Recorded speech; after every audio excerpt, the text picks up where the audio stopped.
Good evening and welcome to Mechanics of the Fourth Wall. Joining myself and Antonio Subrats tonight is JLB. How you doing, John? I'm very good, thanks, mate. And how are you today?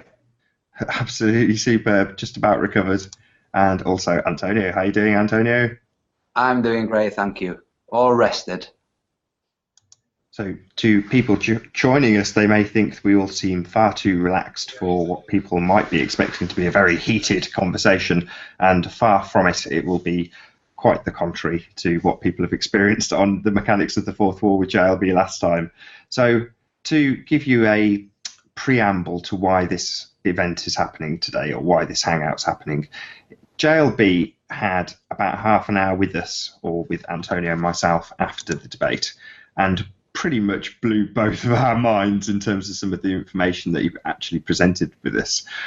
It was a very eye-opening conversation, and that led Antonio certainly into having quite extended conversations on Skype with John and building up a bit more of a friendship. Would you agree, Antonio?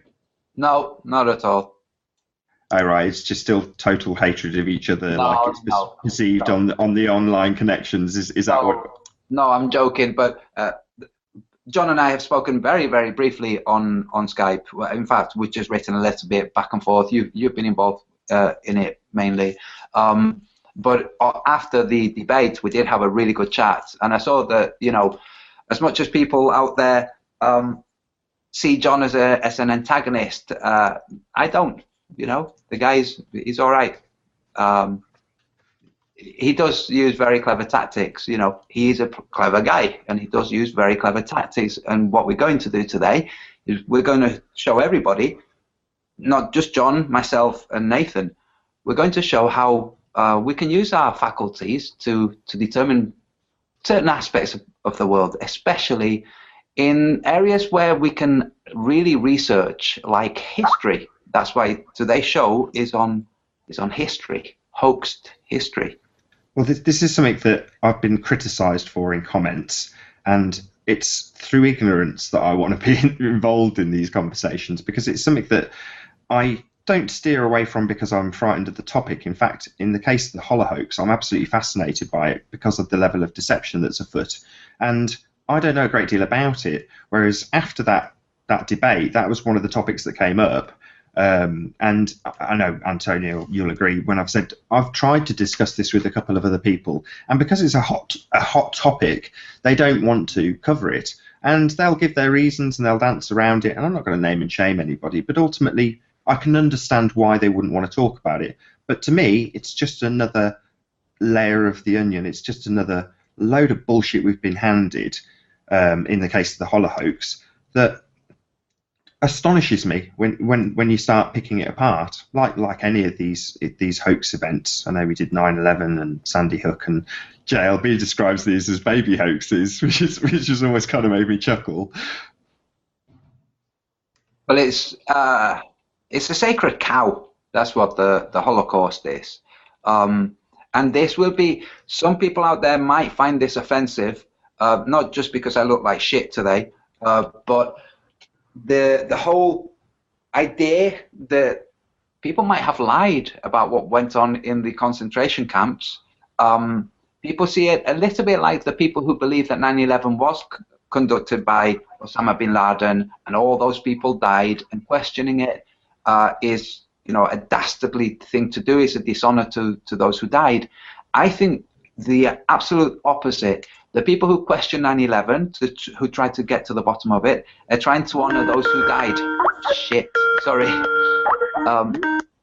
The people who question 9/11 are actually trying to get to the bottom of it in order to honor those who really died, the majority of whom were the rescue workers who died well afterwards, okay? But they still died as a result of 9/11. The same with the Holocaust. People really did die in concentration camps. People died on the streets too, and to say that you're not allowed to look into it because you're doing a disservice to people who might not have existed or might not have died, that's not on. You're making a sacred cow, and let's not worship sacred cows. But like with any story, it's the why that's important. Why? John, do you want to pick it up?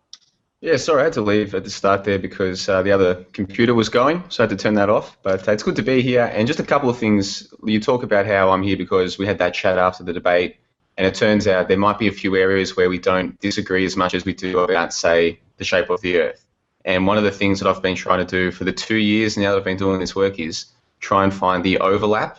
So most people, there are things that they've got in common with other people. Then the question is, do they focus on where they disagree, especially when it's not constructive, or do they focus on where they agree? So most of the people in the live chat right now, they agree that history from 15 years ago is fake history. The history book says that some guy in a cave who looked a little bit like me, but worse, with a big beard, plotted to have 19 men with box cutters fly planes into the World Trade Center towers. And that actually happened, and the towers came down, and thousands of people died.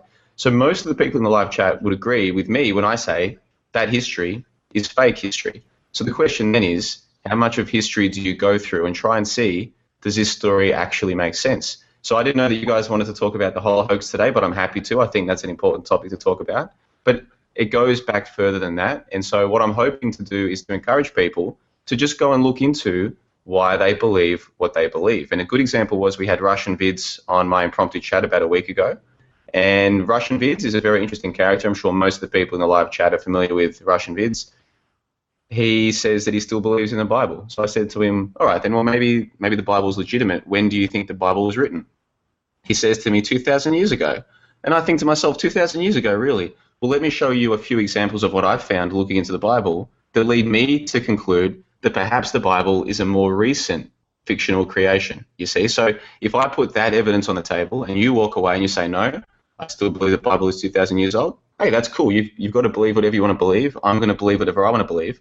But if more people say, well, let's just look at the evidence, then we've got more evidence to choose from. And then the people who might change their mind about these things, they've got more evidence to work with. So if we can discuss those kind of things on this show, then I think that'll be fantastic. And I'm sure most people are happy to listen to it. And to the few who aren't, because they've got certain impressions of me from my views on the shape of the Earth and that sort of thing, that's fair enough as well. Like, you can't force people to listen to you, but those who want to listen, hopefully we can give them a good show today.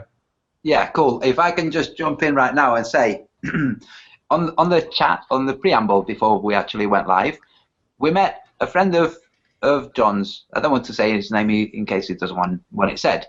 He's a flat earther. We met him. We're chatting with him. Okay. So John right now is there. He's got a companion who's a flat earther.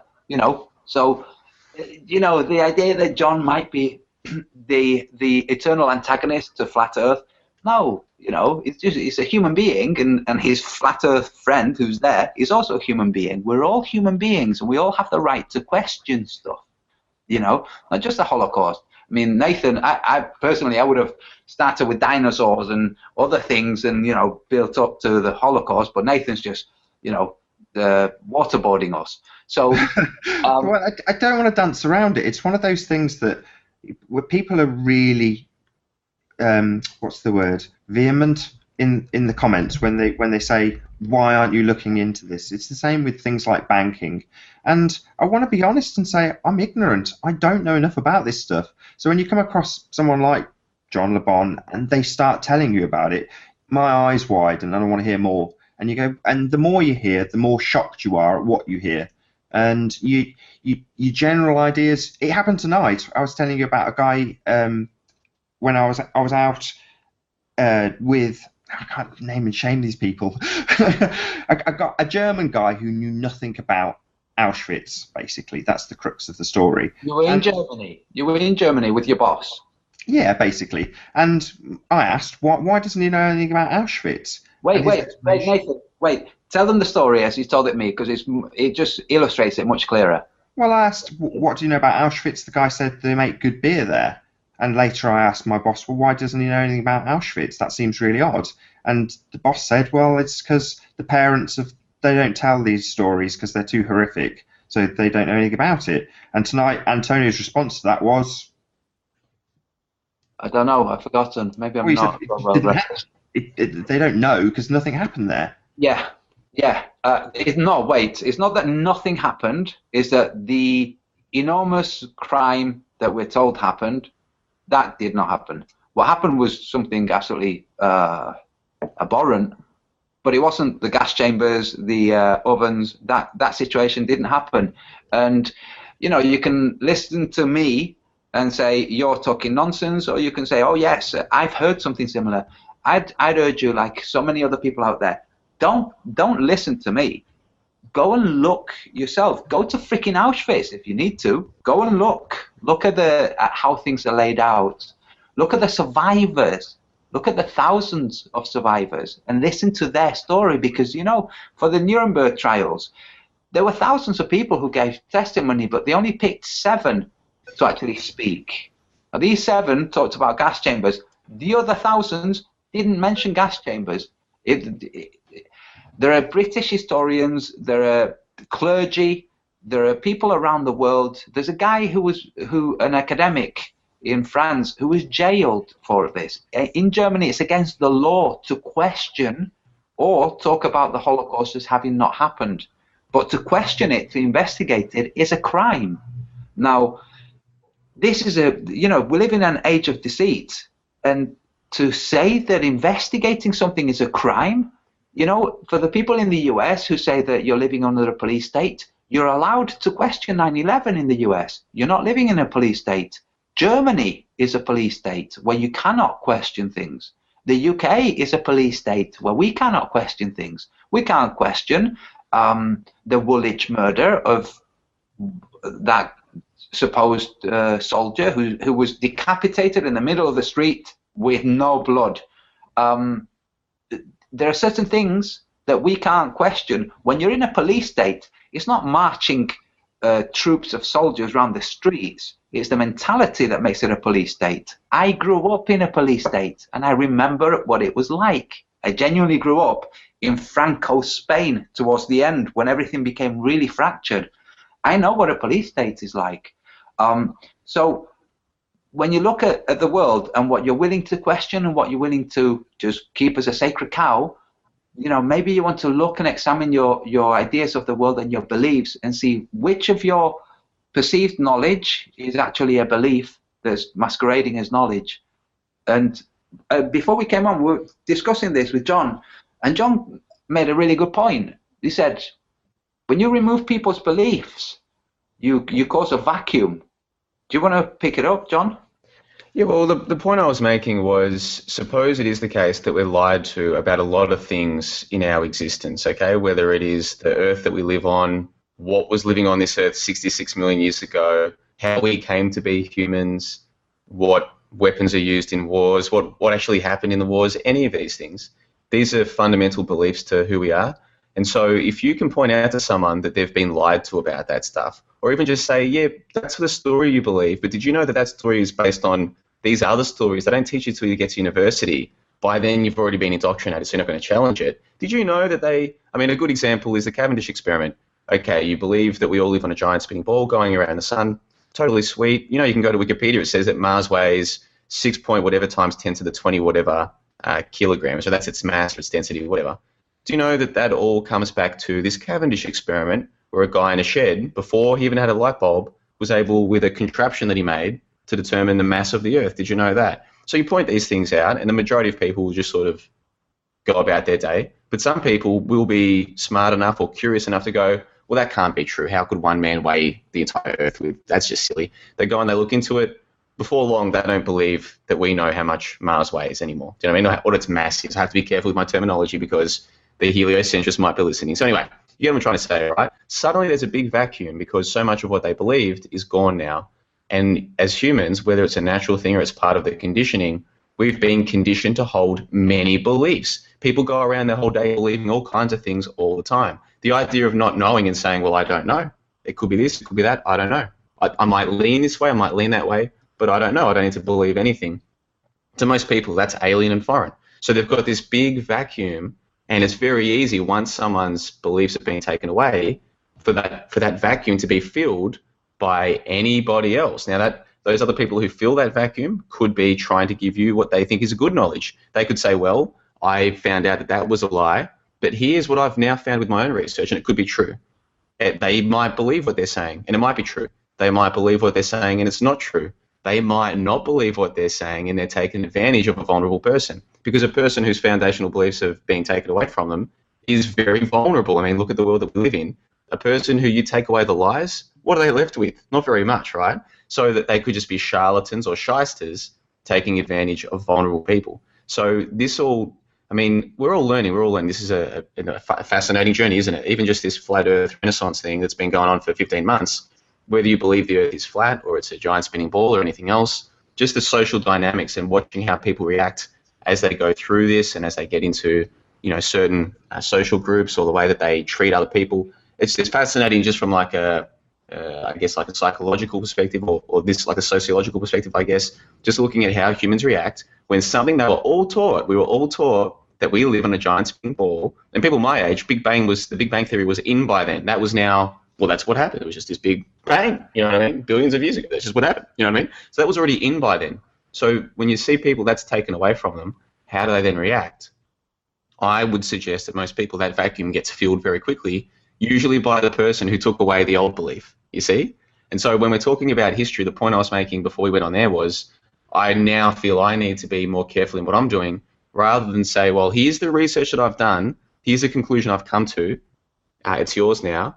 I'm more careful to say, well, if you take the time looking into this, this, and this, here's what I suspect you might find. That way, the only people who are likely to do it, they'll be doing it themselves, they'll be doing the research themselves, there'll be nobody else around to say, aha, now that you don't believe that, here's this other story. If they just do it themselves and get rid of the nonsense first, they're by themselves, then they're less likely to be taken advantage of by any charlatan who is taking away the old beliefs to fill in with new lies. Does that make sense? Yeah. There was one comment I saw from somebody that said that you were, I can't remember how it was phrased, but they were saying that what you were doing was tantamount to an old-fashioned book burning, and I don't know. It's a kind of strange concept when you think of it in that way, because there's a bit of I ask people the question, how much of it is bullshit? What percentage is lies? And it gets ever and ever closer to sort of, the three-figure number, it all being complete nonsense. But then when someone says, well, let's look at that skeptically, is there any truth in it? How much of the woven web of lies is truth? Because there's always got to be a degree of truth in there. But as soon as you mix in lies, do you throw the whole thing out? It's hard to know where to start and where to end in terms of what you discard. Well, one of the things we should all be aware of, everybody in the audience, anybody listening to this now, we should all be aware of how we were misled by believing what we were told by authority figures, be that NASA, teachers, clergy, parents, anybody who told us something that we believed. It seems like the problem is with the concept of belief itself, not with the people telling us things, because they believed the things that were telling us too. Apart from the shysters and the charlatans, there are those who told us about the heliocentric model, the orbital mechanics, who believed those things. So altogether, I think if we've learned anything, if this serves to teach anything to humanity or to the individual, is to not believe people, not believe things. Go and look for yourself, check things for yourself. Anybody who comes to you with a belief, they're just giving you their opinion or their interpretation of their own experience. They could have read a book, believed that it was true, turned out it was fiction. I read Carlos Castaneda's The Teachings of Don Juan. Turns out it's supposed to be real, like really was real kind of thing. Was it really real? Was it his interpretation of the events? Did any of it actually happen? Was Catch-22 real? Was it all made up? You can believe anything you want, but knowledge is a different thing. And first, before you can arrive at knowledge, you have to empty your beliefs. I don't want to do my Chinese accent, but like Bruce Lee said, you have to empty the cup before you can fill it with knowledge. Because when you have beliefs residing in your mind, they're not going to shift. The beliefs are not going to make way for knowledge. It's not an exercise we're accustomed to doing, because first we have to discover that the belief was false and shift it. And that's where cognitive dissonance comes in, because as John said, you know, when our fundamental beliefs are part of what we base our sense of identity on. And when those things are shifted, you know, we can face big problems. This is what the point of propaganda is, to mold and shift beliefs in the population. And when we're talking about people like John, me, Nathan, any other flat earther, friends of yours, we don't have authority. We don't have the tools to engage in incremental shifting of perspective like propaganda does. So you have to think for yourself and just question things. You know, question your religion. You know, question your belief in history. Did dinosaurs exist? How long was the theory of the Big Bang developed? How long ago was the flat earth established in the Bible? How old is the Bible? Who wrote these things? Who wrote the book of Job? All of these things. If you can't find the answer, piqued my interest that John was speaking about, sorry to just grab John's attention for a sec, was you were saying about the people themselves after the debate. You said some of the people that we hold as historic purveyors of evidence may not exist at all. The people themselves may be fictitious.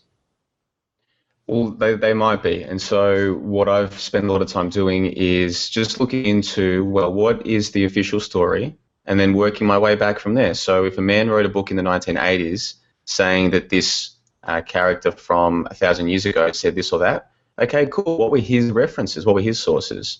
Right? Find his sources, then find out what their sources were, and just trace it back, go as far back as you can, which is like one basic element of the historical method, is finding out the primary sources, the secondary sources, and so on. And so in doing that, I've come to a position now where I'm very skeptical of a lot of the characters that we're told are true, and we're just expected to take them as being true for granted. This man 2,000 years ago said this. This man 2,000 years ago did that. Well, maybe he did. I'm not saying they didn't. What I'm saying is, by looking into where do these claims originally come from, because a textbook written by Millen or whoever in 2000, obviously they weren't there to see that this guy said this. So they will have references or sources. Like, what's their reference or source that leads to them saying that this guy said this thing 2,000 years ago? And so you look at that source, you look at that source. It's easy to believe in your mind that if you did that, you get back to the original guy saying it. They're basing it all on what they've got from that guy. It's easy to believe that until you start looking into the sources for yourself and you realize it doesn't work that way at all. A lot of the characters that we have in our head, we might not even realize it, but in our mind, we've got images that were given to us from television, and we've kind of put together this character in our mind, very similar to how the average human without television would have a character who they did meet, who came to their village or whatever.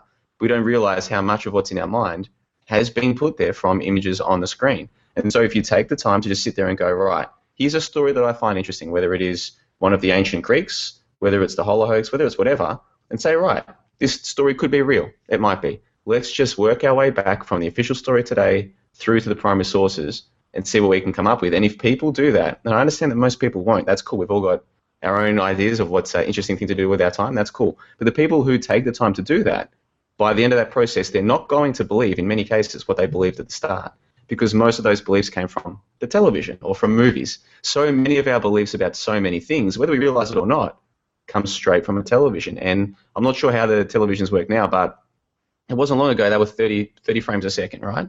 So you have someone sitting there in their lounge room and they're getting beamed 30 frames a second. They can watch a half-an-hour documentary about World War II, do the maths about how many images have just been beamed into their head. Okay, now whether you believe in creation or you believe in evolution, that's a lot of images that have been put into a human's head, humans who have no mechanism against it, all right? Whether you believe in creation or evolution, humans didn't have these images being beamed into their head. So they might think that they were taught that something happened at a certain time by an esteemed scholar. They might think that. But actually the images in their mind were largely put there by television. And you can name any historical event, chances are the person who is talking about it hasn't read a book on the topic. And even if they have, it's a secondary or tertiary source. It's not even a primary source document. Okay, so people can tell you, oh, this great leader or this terrible leader, whatever the case is, did this or did that. Chances are they've never read that person's autobiography. Do you know what I mean? Chances are. In some cases they have, and then you can start having an interesting conversation. But most of the people you speak to haven't even read the autobiographies of the characters who they'll say was a great person or a terrible person. So you're working with people whose beliefs aren't actually based on primary evidence. So how can someone like me who tries to base his beliefs on primary evidence even have a conversation with them? We're talking past one another. They've got a story from someone else about somebody, whereas I've tried to go and find the primary source, his actual account. Does that make sense? Mm-hmm. Yeah, that makes perfect sense. I mean, there's going to be exceptions in every rule, but with Cavendish, it kind of doesn't conform to that because to me, I'd never heard of him. I'm sure a lot of people would say the same. It's not like he's presented to us and propagandized like Einstein or one of these scientific celebrities. We get modern day equivalents. I won't go through the list, but Cavendish is kind of different. It's one where you research into it and they're teaching it in the higher levels of school, but we're only researching it in a kind of debunking way. It's a kind of weird way to come across someone like this who's so important, especially in the heliocentric model. Well, with Cavendish, you can just take his story on face value because you can download a PDF of his experiment, if you like, and just take it on face value. And I still think that's an interesting exercise because when you see what the official story is of how you can go to Wikipedia and find out the mass of Mars, when you find out the official story, you can take the Cavendish one on face value. Maybe this guy 200 years ago really did try and perform this experiment as we're told, and the rest of science followed from it. Even if the story of Cavendish is a true story, he actually did exist and he did do the experiment and all the rest of it, which I am happy to take on face value. That still has interesting corollaries for our current understanding of where we live. But if you go back more than a couple hundred years ago, very quickly, it's very hard to even take people on face value because there is no face value of their primary work. There is no primary work, you see. So it's, well, this man said this, some other guy wrote about it, some other guy wrote about it, we found the writings a couple hundred years ago, and here's what we know. You know what I mean? So Cavendish, I'm happy to take on face value. I don't know if he existed or not, but I'm happy to assume for the sake of argument that he did. But more than a couple hundred years ago, it gets difficult to even do that. Does that make sense? Mm-hmm. Yeah. So there are things that we can look at now, for instance, like dinosaurs. It's impossible for any of us to go into the cellars, the basement of the national museums and look at any of their treasure trove. That's not going to happen. But there are people out there who have done this because they have the correct credentials. And what they found, what they have reported, is that there's no such thing as a dinosaur skull, for instance. Not one, never. There's never been the skull of any dinosaur ever found. In fact, there's never been a complete skeleton or even a modicum of any kind of complete skeleton found. So when you think this, like I do, okay, I haven't been to the basement. If I went to the basement of the National History Museum and found a great big skeleton and I had the equipment to test and it was all genuine bona fide bone, it hasn't been melted and recreated in a lab in China, which is something that actually does happen, then I would think, hey, even if it had the skull missing, I think, yeah, okay, this thing looks like it must have had some kind of head, okay? But that's not what we have in the real world. But what the authorities do is they make sure that they have a stumbling block there for anybody trying to find this, which is basically you don't have the authority. You're not authorized to enter beyond this door. And that's what they do. So whenever something is guarded by authority, we have to question, why is authority guarding this? Why isn't authority doing the opposite and displaying it? Why aren't they back onto the why? I mean, before the show went out, you were talking about reparations when it came to the Holler hoax, and I'll bring it back to that later. But with dinosaurs, again, there's a very specific why. Maybe John, you want to give us the why of dinosaurs? What's the point? Why lie about them? Why are they needed? Yeah, why would someone lie about these creatures existing 66 million years ago and more than that, and teach it to children? I think for different people, their interests will be different. And so right now, I think the majority of people who teach that dinosaurs existed, they fully believe it. It's not a lie to them. I think for the vast majority of paleontologists or archaeologists today, the stories they tell of dinosaurs in their minds are completely real stories. There's no lie involved. Now, if you can go back 150 years to the 1940s or the 1950s with the Bone Wars and these sorts of things, when the whole dinosaur story was getting big, what was their motivation? Was it purely financial? Did these guys believe their stories? I don't really pretend to know with the dinosaurs how it all got kicked off. But today, I think most people who teach that dinosaurs are real, they fully believe it. In their mind, it's just as real as the bishop teaching that the story from the book is more than a fable. Do you know what I mean? Like, in their mind, it's completely real. So I think a lot of the time there's no lying involved. The people telling the story completely believe it. What are the consequences of their stories? Well, by having the dinosaur story there, it helps the story of evolution. And one of the things that Dubé in his book talks about really well is the connection between the evolution story and the dinosaur story, that both came about around about the same time. So if you've got this story of the dinosaurs, hey, the dinosaurs evolved over millions, billions, whatever it was, years to become these big giant creatures. They're not here anymore, but we evolved as well. Like, the two things go hand in hand. And if you think about it, you're taught about the heliocentric story the same time you're taught about dinosaurs. I still remember it was either in grade 1 or grade 2, because I was in like a composite class, I guess, where we were taught about dinosaurs. We spent a whole term. We have 4 terms per year in Australia. One of our main subjects for a whole term was dinosaurs, and that was in early primary school. Now, how come we're getting taught about dinosaurs around about the same time that we're getting taught, how to use English? Like, we're still getting taught basic English at that stage, but we're also getting taught the dinosaur story. Well, one of the consequences of having it done that way might be that it makes us more receptive to the idea that we're not special things that were put here for a purpose. We just evolved by accident the same way as the dinosaurs, and hey, we might go the same way they did, just bang, all over. So I can't, like any particular individual, I can't tell you why they're saying the stories they're saying. Some of them believe their stories, some of them don't. This dinosaur story started 150 years ago or so, so the people behind starting it, I can't pretend for a moment to know their motivations. All I can see now is the consequences of that story, and one of the consequences is there's millions of people out there who fully believe that they, human beings, just got here by accident. They completely believe they're here by accident. They believe everything else is here by accident. And more than that, they believe that it could all just disappear like that in an instant, same way it did for the dinosaurs. And so if you think about the consequence of that worldview on the way that they live their life, it's dramatic. If you can convince people that there's no purpose for them being here, it was all an accident, if you can convince them of that, then they're pretty much yours to do whatever you want to do with them from that point on. Do you know what I mean? Like, do you guys remember when you first learned about dinosaurs? I remember, okay, we had this magazine. I don't know if it was released around the world, but in Australia you could buy this magazine where every edition came with another piece. And over the course of buying the magazines, you made a T-Rex, right? Yeah. And so it sucked the kids in because you would want to get each edition to finish your T-Rex. The parents would buy it thinking, oh, it's only $5, and hey, the kids are learning something at science, I guess. So perfect marketing ploy. And by the end, you get your T-Rex. And that came out around about the same time that I was learning about dinosaurs at school. So I still remember a lot of being taught about dinosaurs. And it wasn't being taught, well, here's what they found 150 years ago. Most of the bones that those guys claim they found, many of the species have since been rescinded. They're not even pretending those are real anymore. They were just real at the time, but now we know better. You know what I mean? They don't teach any of that. It's, here were these dinosaurs, how cool they were, and the Stegosaurus and all this crap, right? They're just stories. Now, they might be stories based on truth, but they never spend the time explaining to us what the truth is to justify the stories. They're just stories. So I remember it really well. Do you? I mean, Nathan, do you remember when you were first taught about dinosaurs?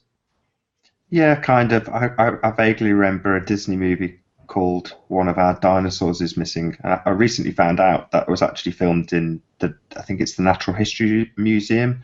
And the way I came to the dinosaur hoax was through my wife. So she started questioning it, and then we ended up going to the museum and asking a few questions and shooting a bit of video. I think I'm right in saying that allegedly Dave did pretty similar sort of thing. And I think you've done a video that was very similar as well, John. But you just go and poke around a little bit and come to some very quick conclusions about what you're actually looking at, which is nonsense and hokum. None of the stuff that's presented to you in the museum in that regard is actually real, to the degree where at the Natural History Museum, I will get back to my child bit, but yeah, the guy was telling us they're having to get rid of it. They're going to replace it with the blue whale because it's not real. So they openly confess that the stuff's fake as all hell. But my first memories are of that movie with them stealing a dinosaur from the Natural History Museum. That One of Our Dinosaurs is Missing. Do you remember? Sorry, Nate, Anthony. Do you remember a movie called The Land Before Time? In the live chat, Tyson Miller says The Land Before Time was the first time he remembers dinosaurs being presented to him. The Land Before Time was one of my favorite films, right? And it was a story of these four dinosaurs, all with different characters. You've got your main protagonist, the long neck, who loses his mother. So straight, I mean, it's pretty full on. To little children watching a story about a dinosaur losing his mother, like that's a pretty full-on emotional thing for a child to know. So they empathise with this little dinosaur, the long neck, who loses his mother.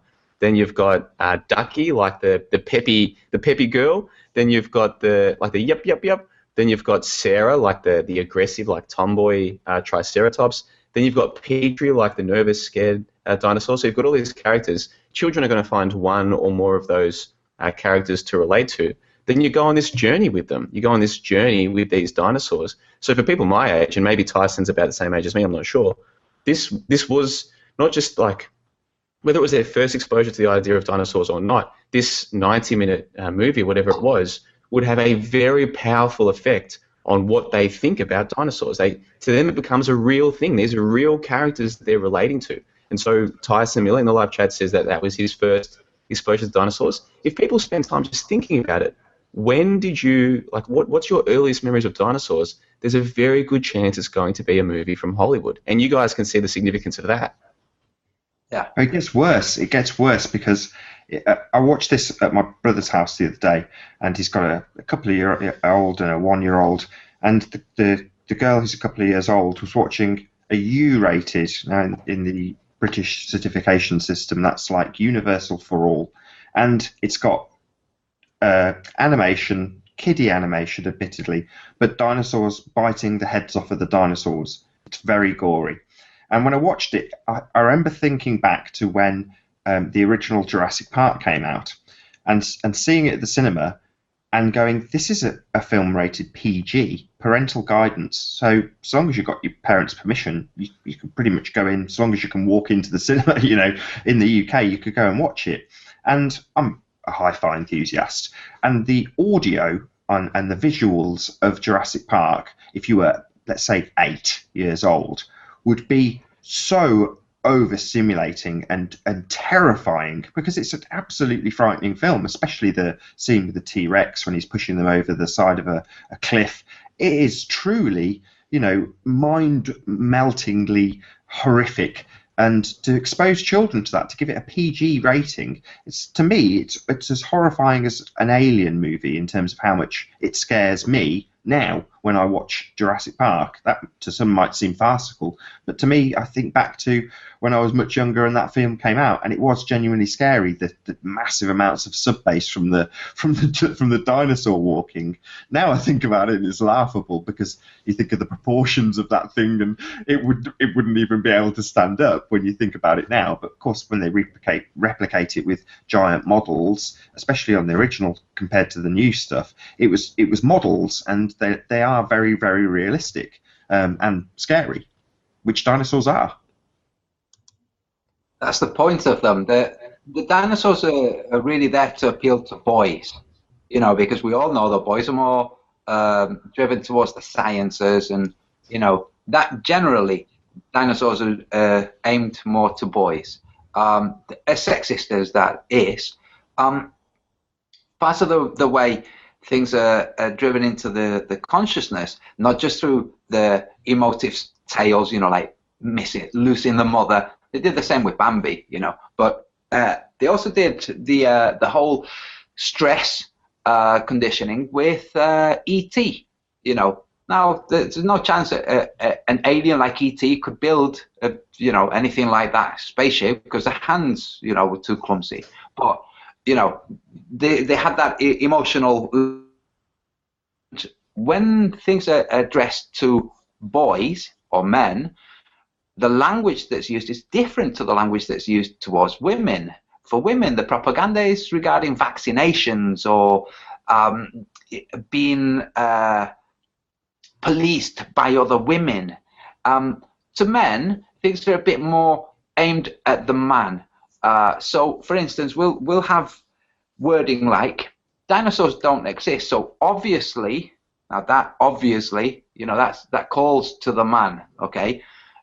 He doesn't want to be outside of the obvious. He doesn't want to. If he doesn't agree, he's going to be laughed at. Okay, so obviously dinosaurs aren't around anymore. They must have died from some reason. So could the reason have been a natural disaster? Could it have been a celestial body crashing onto the Earth? And what this does is it just buries into the unconscious the notion that dinosaurs existed in the first place, just with the word obviously. So obviously they died. What killed them? Come on, men, problem solve. Let's arrive at a conclusion where we don't want to be killed. Lucky for you, you're a scientist. We can make a satellite that will destroy any meteorite that could destroy the human race like it did the dinosaurs. And so goes the story. It's always neurolinguistic programming with images, words, and emotions. That's how it goes. And that's what we see. So anytime anybody's using those mechanisms regarding anything, you know, Syria, the Jews, the Nazis, anybody who's using that kind of ploy, you should. It would be great if, as humans, we could develop an instinct for bullshit sniffing, and when we hear those kind of terms, just go, this is a bullshit warning. I'm going to take what this person is saying with a large pinch of salt and look into it properly rather than believe. Because let's face it, nobody believes their own government when they say, you know, the Russians are coming. Nobody would take up arms, you know, and then we wouldn't have war, would we? We've used I think that's a big part. About 1 million times. So I want both of your definition of what a belief actually is, if you wouldn't mind. Okay. John, you were going to... John first. Sorry, Antonio, he's the guest. Yeah, well, I think this is a good point, and it's probably worth, like, it would have been worth even discussing this, like, at the start, just so people get an idea of what we mean by these things. But, I mean, if there are some things that are self-evident truths, okay, so you can walk up to a tree, you can touch the tree, it's a solid physical object. That's a self-evident truth, okay? Now, people might try and get into a semantic argument about, well, what's solid or what's physical or what have you, and that's just semantics. But you know, as a person, you can walk up to that tree, you can't get through the tree, you're going to have to go around it, okay? That's a self-evident truth. That's one example. There are many all around us all of the time.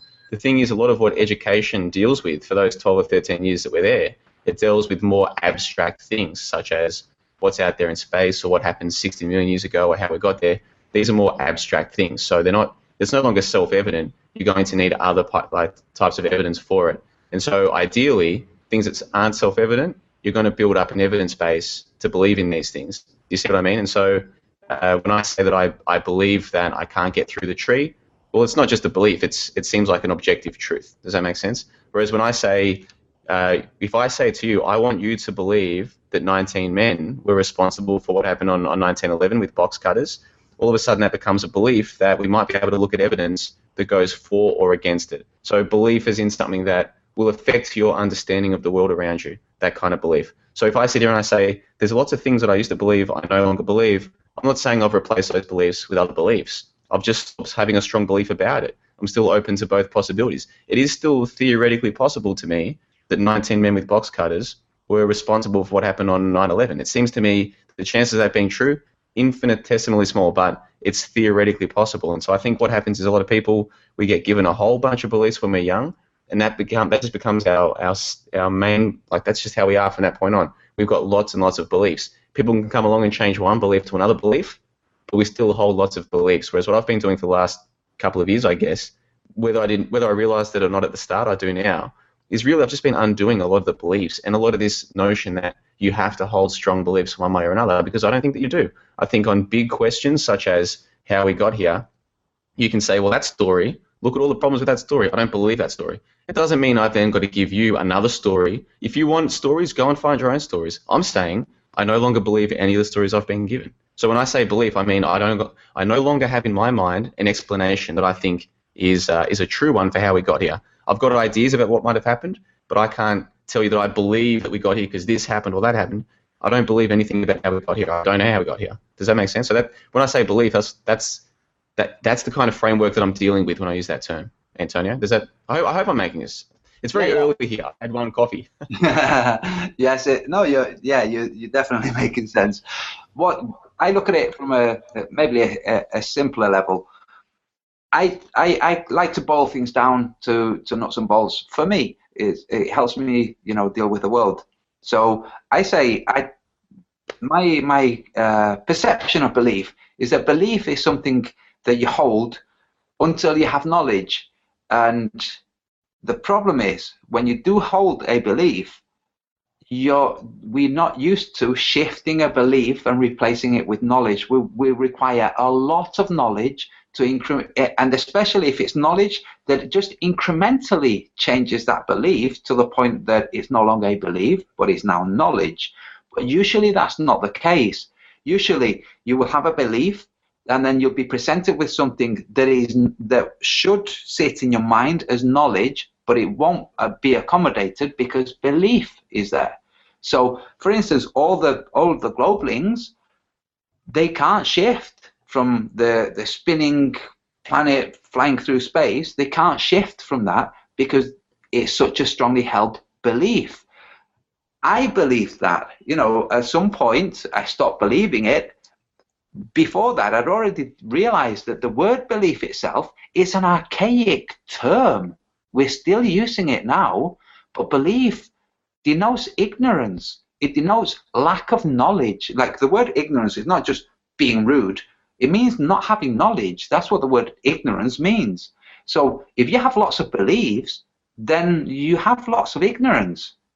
That's pretty much what you're saying, Now, you can have lots of beliefs and lots of knowledge. So yeah, in terms of the knowledge, you're not so ignorant, but in terms of your beliefs, you are. So when somebody says they believe or they don't believe, what they're actually saying is, I don't know about this, but I'm going to have an opinion. Or I don't know about this, but I'm going to say that it's not true. So belief is simply an archaic term that we haven't grown out of. And it's about time we did. It's about time we started saying, honestly, I don't know. When somebody asks you a question, say, I don't know.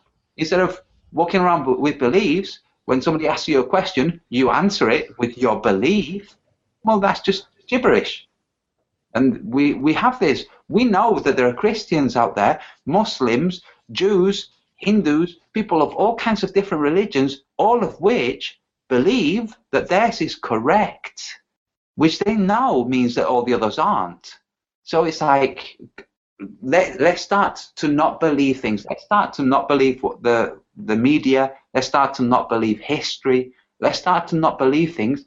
And when we start to not believe things, we want to replace those things with knowledge. And you can arrive at knowledge about things. There are certain things you can't arrive at knowledge about. And you have to just be willing, man enough or woman enough to say, yeah, I will never actually know that. But there are lots of things in life about which you can have knowledge. And when you have a belief, it's nothing but an obstacle. So that's when you look at the average person, right? Suppose they wake up, they know that when they press this button, their kettle's going to come on, okay? And they know that when they go to the bus stop at this time, most of the time a bus is going to come within a few minutes of a certain time. They know that at work they've got to go to this place to get this file, blah, blah, blah, right? Most of their life is spent physically dealing with things that they do know or they've got good reason to believe. Yesterday when they did that, that happened. The day before, everything they remember, things follow a certain pattern, right? So many of these things you could argue, well, it's knowledge or it's belief or what have you. Why they've only been to that bus stop twice. Why do they believe it's going to come today? Like there's this, you could almost get into a semantic argument about, well, what is knowledge and what is belief. The point is, most people during their everyday life, most of the things they're dealing with are pretty obviously true. It's only when you get into these more abstract realms that this term belief becomes more important, okay? So things like, why are we here? Where are we? Who are we? What was here before us? What's coming next? This is more abstract in the sense that even if my belief were true objectively, how am I going to prove that to you? At best, I can give you the evidence that I've used, the logic that I'm using, and then you can interrogate that.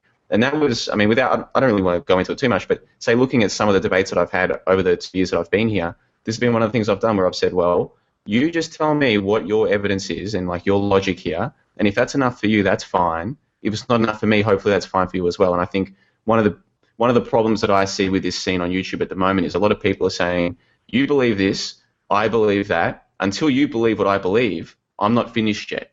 Whereas I would say, well, you can believe what you want, especially if it makes you happy. And you can believe what you want, especially if it makes you happy.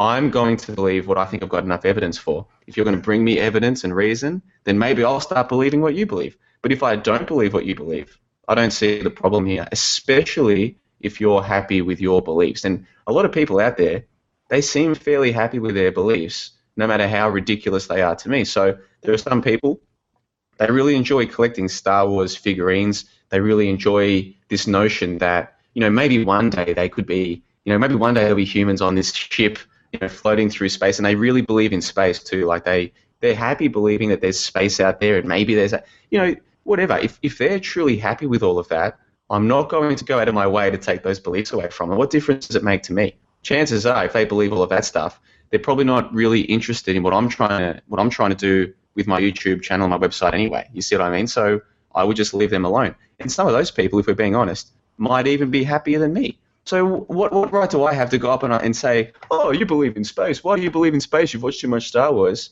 Man, if they're happy, what right do I have to go and try and take that away from them? Do you see what I mean? And I think a lot of people, it's like atheism. It's like Richard Dawkins, this militant atheism where it's like, no, we have to beat the drums of atheism and, even if atheism were like a legitimate or a worthwhile belief system, even if it were, the idea that you would go around and try and take away other people's belief systems that make them happy just for your own gratification, that to me doesn't make sense. And that's the beauty of YouTube. I can put a video up there. If you want to watch it, watch it. If you get 5 minutes in, click off. It's no problem. You know what I mean? I'm not I don't go to other people's Google Hangouts and jump in there and start going, hey this, hey that, hey that. Chances are, if you send me a Google Hangout... Sorry, I've got to interject here. So, unfortunately, and I'm not trying to condescend to you, but people will click on your video and assume you're talking to them personally. And that's just how it is. We talked about this off air when you said about your friend who's off camera who may be listening to this thinking, bastard. But, you kind of said if he met Patricia, he'd be really excited. Now, nothing wrong with that, but I have a totally different view. I see you, John LeBon, as just a dude, just some guy. And when you do great things, I think, cool, look what one cool dude can do, but you're still just one dude. Does that make sense? In other words, we're kind of not all fantastic, despite the fact that I'll say, flat earth brings me the inquisitive nature and all this kind of stuff. I'm still just one dude. That's what it all boils down to. But people will see a video that you've made and go, he's made that to anger me. Yeah, we're now going into the realm of mental health. There are lots of people out there with mental health problems who really will, you'll do a gesture like this to say, okay, and they'll say, oh my God, he just did the 666. This means he's wearing red and and all kinds of stuff, which are all basically delusions. They really are delusions. There's no actual logical links between them. So yes, there is a thing called Luciferianism. Yes, there is a character called Satan. Now these are characters. There's also a character called Sauron. Personally, I'm more afraid of Sauron, who can lock you in the abyss, than Satan. Because let's face it, Satan has a big boss called God who could just snuff him out, but Sauron doesn't. Okay, but come on. When people look and they think that things are being addressed to them or codes are being given, it's mental health. And unfortunately, and this goes back to what you were saying, John, about what gives us the right to overwrite other people's beliefs. We don't have any right. This is part of the problem. Part of the reason people appreciate waking up to the flat earth is understanding that this kind of coercive authority, which was trampling over knowledge, experience, with their belief system, inculcating it, forcing it on us. And now we realize that all of that was totally illegitimate. We still have people who try to coax us back onto the globe. Say, okay, yeah, I understand you want me to go back onto the globe because you are happy on the globe when you think that I'll be happy. I was happy on the globe before, I'm happy now too. Am I happier? I have different ideas about happiness, but the whole idea that that anybody has a right to force their thoughts on somebody else, or kind of relate to the world as if thoughts are something that have this intrinsic value that will basically make something manifest. Like, for instance, thinking that John LeBon is talking directly to them, or me, or Nathan, or Patricia, or David, or anybody talking directly to them. This thought that another human being, remote, somewhere else, maybe not even at the same time, they might be watching a repeat or something after it's been on air, is talking directly to them. This is false, and this is you're engaging with that kind of thought is forcing it's like a vibration into the world where you're going to direct yourself, you're going to make videos, you're going to make comments, you're going to do all kinds of stuff with it, which is basically forceful and not nice. It's not kind.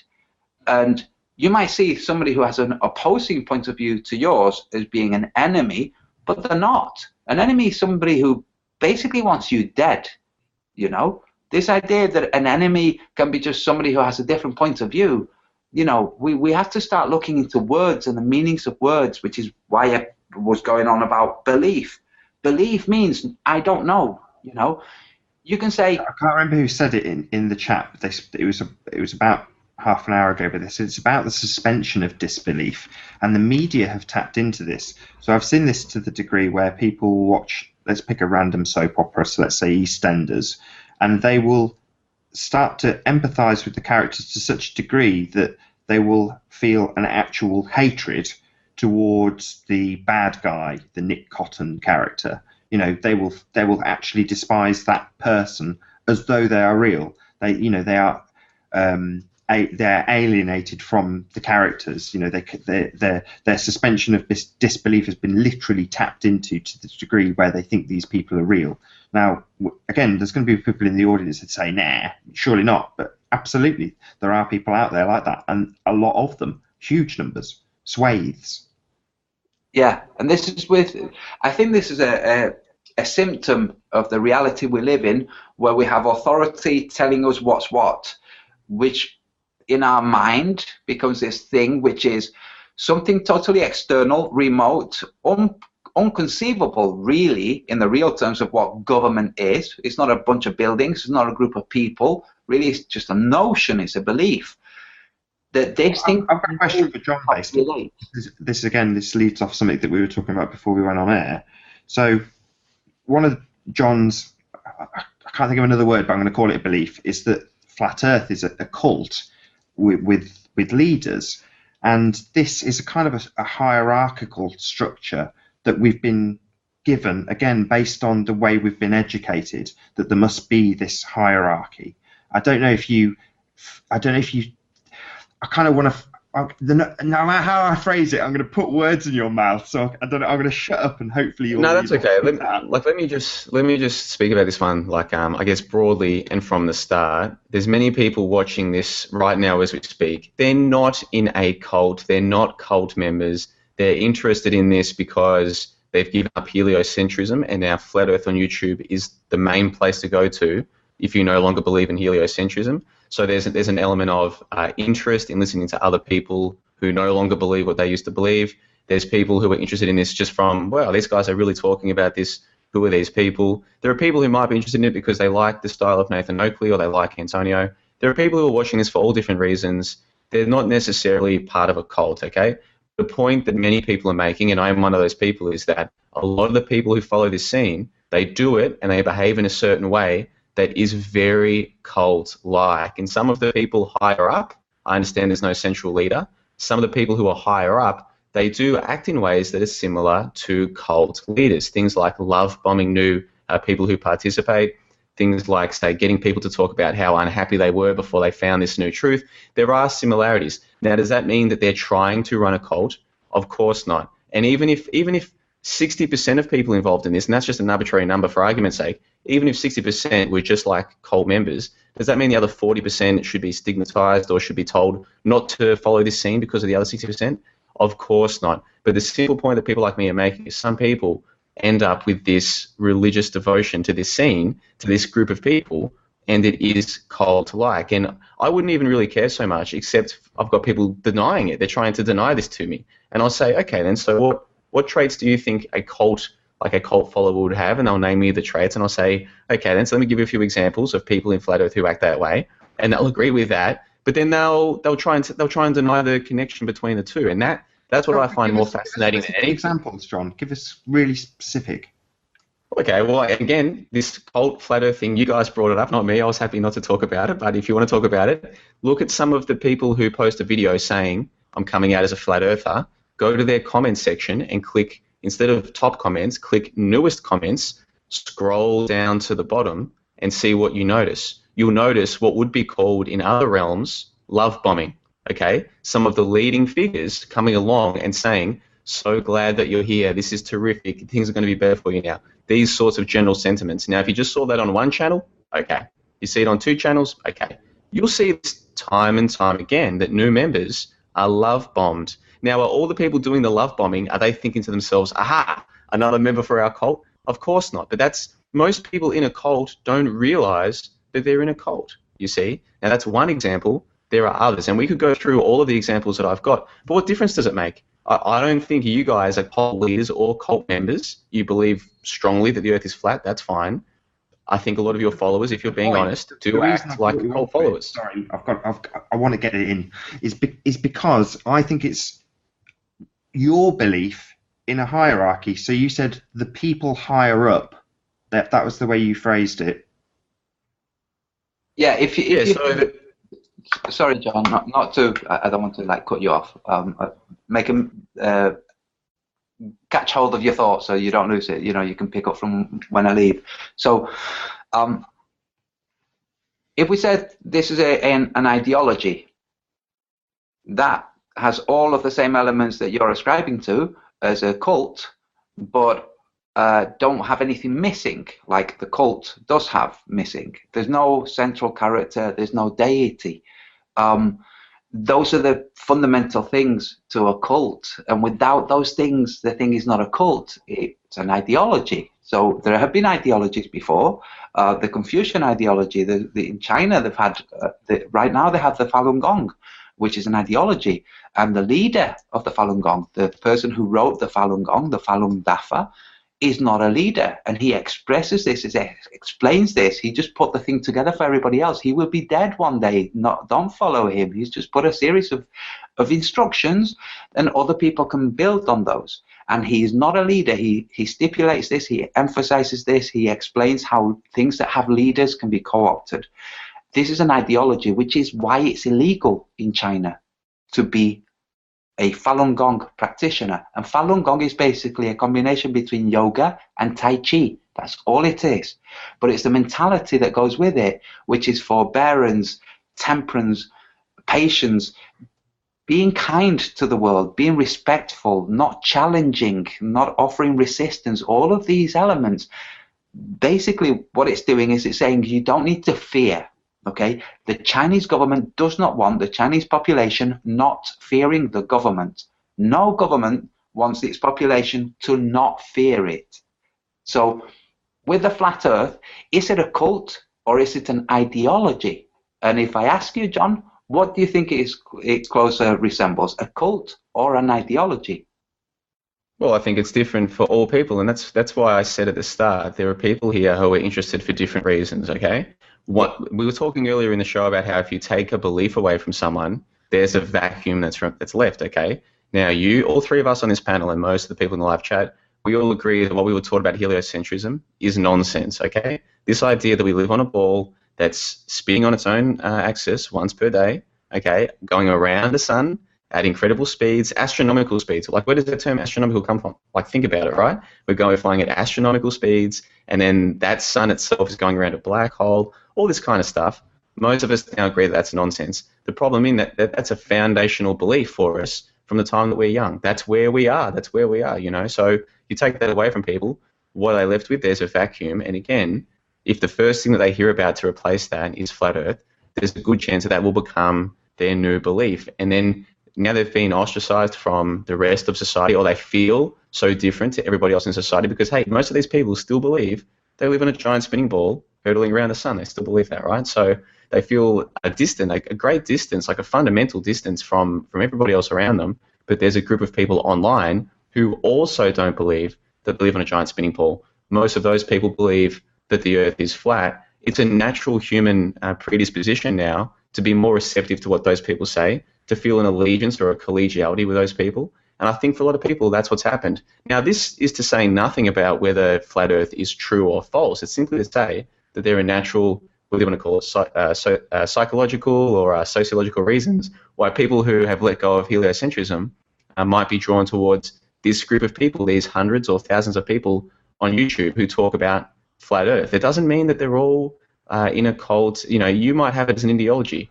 Some of them might behave just as though they're in a cult. Many of them might be former cult members, you see. So when you say, is it more of an ideology or more of a cult, it depends on a person-by-person basis. I'm not pretending to know why each and every person in that live chat right now is here. Only they can know that. Do you see what I mean? I can say this, okay. Within the flat Earth, I don't like to call myself a flat earther. I really don't. Because I'm not a flat earther. I'm a human being. That's what I am. And I live on the Earth. And the Earth, as far as I can tell, is flat. This is just as far as I can tell with my own personal experience.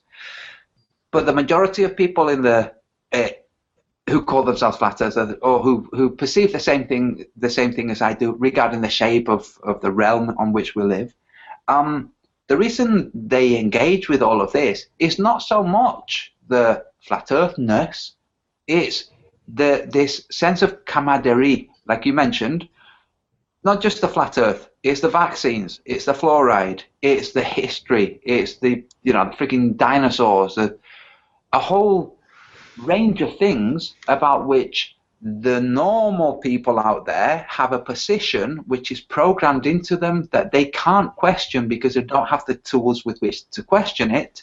And we have a large group of people here who do have the tools to question it, and by having those tools, they have the tools to question their own perception and their own beliefs, in inverted commas. Can I add something? And I have to agree with John on this particular point, which is one or a couple of words which John used, which was love bombing.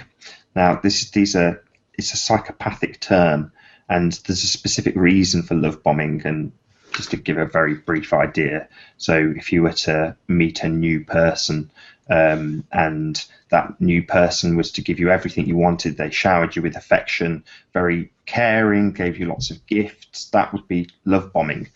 But the follow-on to that is that the idea is that gives you a rush of chemicals, that love sensation, only to have it taken away. Now, I could argue that the people who go in and give these comments and encouraging new flat earthers, to keep it in John's context, are not having it taken away. The problem is that when someone like John, or and again we discussed this before we went on air, someone like Tiger Dan takes the same methodology to point fingers at flat Earth, they get ridiculed. It's difficult to argue against John's point. Do you follow me, John?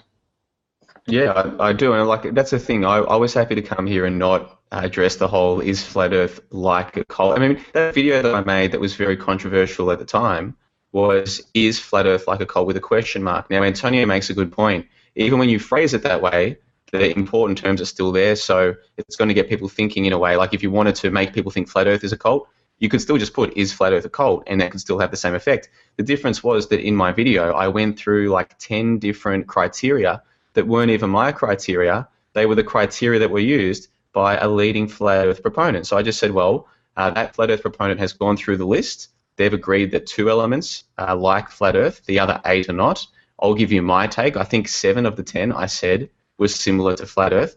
That's my take. If people had come back and gone, well, I think this and this are, but the other 8 aren't, or this and this are, but these other 6 aren't, fine. Like, what's the issue here? There's no need to get defensive. It's simply an observation. There's not really even a value judgment necessarily involved.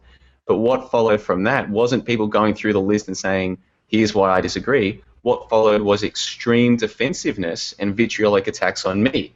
Now, those vitriolic attacks on me are only helping the case of the people who are saying that people are very defensive because this is a strong belief that they now hold. Do you see what I'm saying? Mm-hmm. Yes. Yeah, I see what you're saying. I still see it more an ideology. In fact, I know it's not a cult because I'm in it. You know, when you think of and like I said before, you know how to use words. So when you say a leading proponent, is there leading proponents? Like you can say that Nathan, me, Patricia, Bob, David, Mark, Eric, leading proponents. That's really a misnomer, you know, because everybody is an individual, and there'll be people who prefer Mark, there'll be people who prefer Nathan, you know. Yes, what I was trying to get across in terms of the belief in the hierarchy and that structure has been educated into us. Yes. But that could be my belief in that. No. There are things that you can actually test and prove and demonstrate for yourself, and you know, bring somebody else and have a look at the same things. The words we use mold the world. When you say leading proponent, is it a leading proponent? What if that leading proponent dies? Does what that leading proponent say become a relic of history of the flat Earth? We mentioned Tiger Dan. I thought when I saw him reworking the model that he was going about it a stupid way. I genuinely did, because if you don't know the flight speed, then you can't determine the flight distance on time. So it's just a silly move. And I watched Tiger Dan. Unfolded, and it's like, oh, come on. But anyway, with the whole, you know, we'll move on from the cult thing. Not because it's uncomfortable, okay, I think it's fascinating, but there was somebody that was kind of a bit prominent in the flat Earth movement, if you want to call it that, who was urging towards a cult-like system with a hierarchy, and she was shat on. Not because the rest of the cult didn't want this person to be the leader, but because nobody wants this to be a cult, to function like a cult, to have a hierarchy, to have any of those elements. And you receive vitriol for some of what you say. We receive vitriol. You want to see the vitriol we get. You can't take the fact that you receive vitriol for something you say or something you show as indicative of a group of people. You can only take it as indicative of the individual giving you the vitriol. The person might be doing it for personal reasons. You might have hit a raw nerve. It's not really important, but to blanket term and say, this person is a flat earther, therefore this is how flat earthers behave. Like, no. That's equivalent to saying one nasty Jew does something, all Jews are nasty, or one white supremacist does something, all white supremacists are nasty. You know, it's blanket terms. We have to mind our language, I think. Not police it, you know, not have freaking political correctness, but be savvy with our language and use it in a way that is conducive to agreement in terms of how to pursue truth or what things are true or not. Not agreement as in conduct, you know, and coerciveness. So yeah, you can't judge a whole group just based on the actions of one or two. I completely agree with you about that. And I said to you guys after the debate, like in our after show, that I fully take responsibility for a couple of videos I made were highly inflammatory, and I made them knowing that many people would get inflamed by them, but I made them anyway. And there was a couple. We've already mentioned one of them, the child ostracism one, right? I made a video based on one. It was only Patricia Steers' interview with that young gentleman. Only two people. Okay.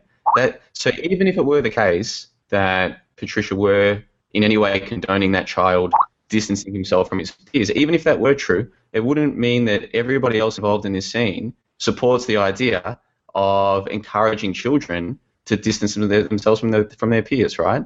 So I put that out there knowing that a lot of people wouldn't think about the question being asked, wouldn't think about the video being shown, they'd instantly go into attack mode. But as I said to you guys, that wasn't the idea. I wasn't releasing it just to inflame those people. I knew that that would be a consequence of the question I was asking, which was, do you condone the idea of children distancing themselves from their peers because they no longer believe the same foundational beliefs? Now, a small percentage of people engaged themselves in that conversation in the chat that followed. The majority of people didn't. They instantly started defending Patricia and her show, and maybe rightly so. Maybe Patricia was completely right. That's almost tangential here to the central point of, do you as an individual condone this idea? Now, me personally, I don't. Even if I was 100% certain that heliocentrism was a lie, and I'm pretty much as close as you can be to being 100%, but not very, like I'm not really 100% on very many things, right? Some things are self-evident, other things are more abstract, you see. But even if I was completely convinced that heliocentrism was 100% a lie, even though I had like say a 14-year-old nephew who really looked up to me, and he said, "Uncle Jono, do you think I should hang out with my mates?" I'm like, "Mate, they're your mates. You're 14 years old. You're at an age now where you're going to have a lot of fun for the next few years with your mates. That'll be the best fun that you have is hanging out, doing things together. You're going to disagree with him about something. He's going to disagree with you about that. That guy might not be very good at footy, whatever. You're going to have things that normally you don't really like about other people, but these are your mates. Put other things to the side for now. You can worry about the more abstract stuff later, but you're 14, have fun." That's what I would personally say. Now, others will come back and say, no, if you have 5 mates who all believe completely wrong things, they shouldn't be your mates. That's fine. That's a conversation that you could have. That's a discussion you could have, especially since we've now got children with phones. They can watch this stuff if they want to. They can watch you guys. There could be 12-year-olds watching us right now, you see. So now there's almost like, and this goes to what Nathan was saying earlier about, people are going to watch your channel. Even if you say, "Oh, you don't have to watch it, you can click off," which I believe is true. These are still children who might look at this. They might not have enough sense to understand the consequences of saying to people, "I think the earth is flat." You see, so there's almost like a duty of care. So that was the conversation I was trying to get going. But of course, the majority of people weren't interested in these conversations. They instantly had an emotional reaction. Why did they have the emotional reaction? Well, I think I've got my answer is pretty obvious. What I think is why they're doing this, why they're having this emotional reaction. You guys might have a different answer. But we got onto all of this by me saying, I released those videos. I knew that some people were going to get inflamed by them. No matter if what Patricia did was right or wrong, it doesn't apply to all of you. John, sorry to interrupt, because you said you think, I'm sure you know what is your answer? Why do you think that? The same reason. I went on to Sean Hufford. I woke up that was Sunday morning here, and I got a live hangout invitation by this guy called Sean Hufford, who I didn't know at the time. Turns out he was the guy who moderated the Zeticism versus Red's rhetoric debate, right? So I get this live hangout. It was a Sunday morning. I'm like, sure, I'll go check it out, right? Turns out there's Red's rhetoric there, and they want to have a chat. And I was free that Sunday morning, so I was like, sure. And so I started going through some simple things with them, and they started attacking me. I was like, well, hold on, why do you believe what you believe? You know what I mean? Why do you believe that? Why do you believe that? They started telling me about Eratosthenes, and I'm like, okay, what books have you read about Eratosthenes, you see? And they started getting very defensive and very emotional. A couple of them stormed off. They're like, I can't listen to this guy anymore. This guy's a moron. This guy's an idiot, blah, blah, blah. They were the ones trying to tell me stories that they couldn't justify with evidence. They were the ones storming off, right? The same emotional reaction. Whatever you believe very strongly that you can't prove, there's a very good chance you're going to get defensive about it, especially if you're somewhat insecure about it. If there's a part of you that knows there might deep down be a few problems with it, like I think a lot of people's offensiveness comes from insecurity. Like if you look at who gets offended by certain things, oftentimes there's an insecurity that's involved there. So I think the same reactions that I get on my channel to my videos criticizing or questioning certain flat earth proponents, it's the same reason why I got that reaction from Sean Hufford and all of his heliocentric mates. It's the same thing. They believe something very strongly. There might be a touch of insecurity there about it. And so someone comes along and says, well, here's why I don't believe what you believe, and here's why I question what your behavior is. They get defensive. Now, I'm not saying that means it's just like a cult, right? You can even forget the word cult. It doesn't matter. The point is there are people who are having emotional reactions to being questioned. Now, whatever it is that they believe, whether it's heliocentrism, flat earth, whatever, if you're having a visceral, emotional reaction to someone who questions your beliefs, what the hell is going on? Yes. Sorry, Antonio. When I said about 6 months ago, and I was having, you've used the words much better than me, an emotional reaction to a video that wasn't made about me, that wasn't directed to me. It was just had a question mark at the end, and suddenly I found myself having an emotional reaction, and I stopped and thought, John LeBon, you clever bastard. And suddenly I got it. The penny dropped. That's what you're doing. That's the idea. But for some people, they just have the emotional response. Okay, this is for the audience out there. Child ostracism to the side. Your 12-year-old nephew comes to you and says, "Hey, Uncle John, can you explain to me the earth and the sun and all of this. We're doing something at school, and I was sick and I didn't get to hear what the teacher said. Can you tell me how it works? Would you tell them the heliocentric model because that's what his peers are learning?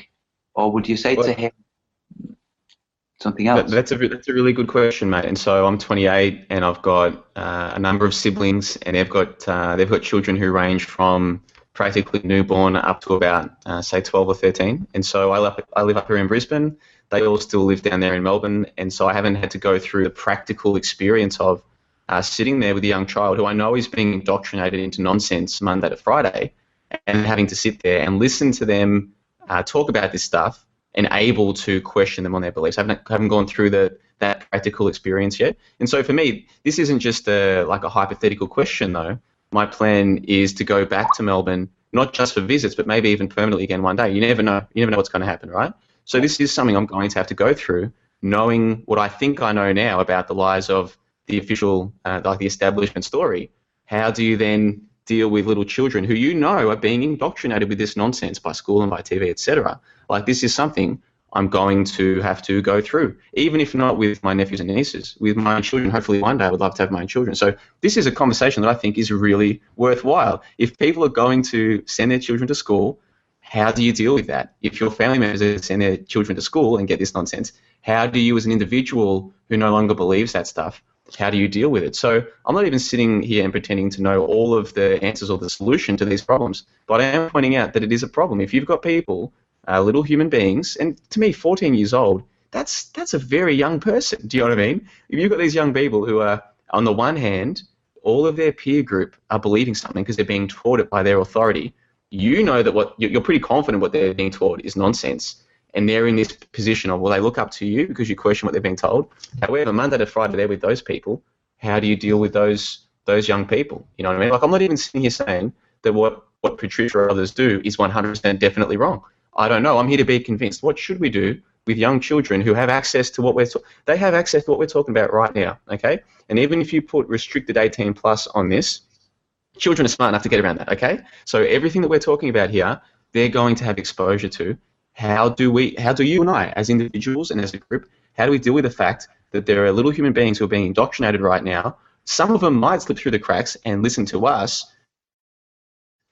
Do we want to be responsible for them going to school on Monday and saying, I don't need you guys anymore, I don't need mates anymore at school, forget all you guys, I've got friends online now and they're going to be my friends? How do we deal with this potential situation that could arise where young children whose natural, like they will naturally lean towards social groups at school, how do we deal with this idea that they might stop doing that because now they think that they can rely on you or on me or on us to be their friend? When we can't, we don't know them in real life. We're not there to be with them when they go through stuff at school. Their peer group is going to be there. So do you really want to tell them or in any way encourage them to forget their real peer group because they've got us online? I think these are very important ethical questions. Very important. They really are.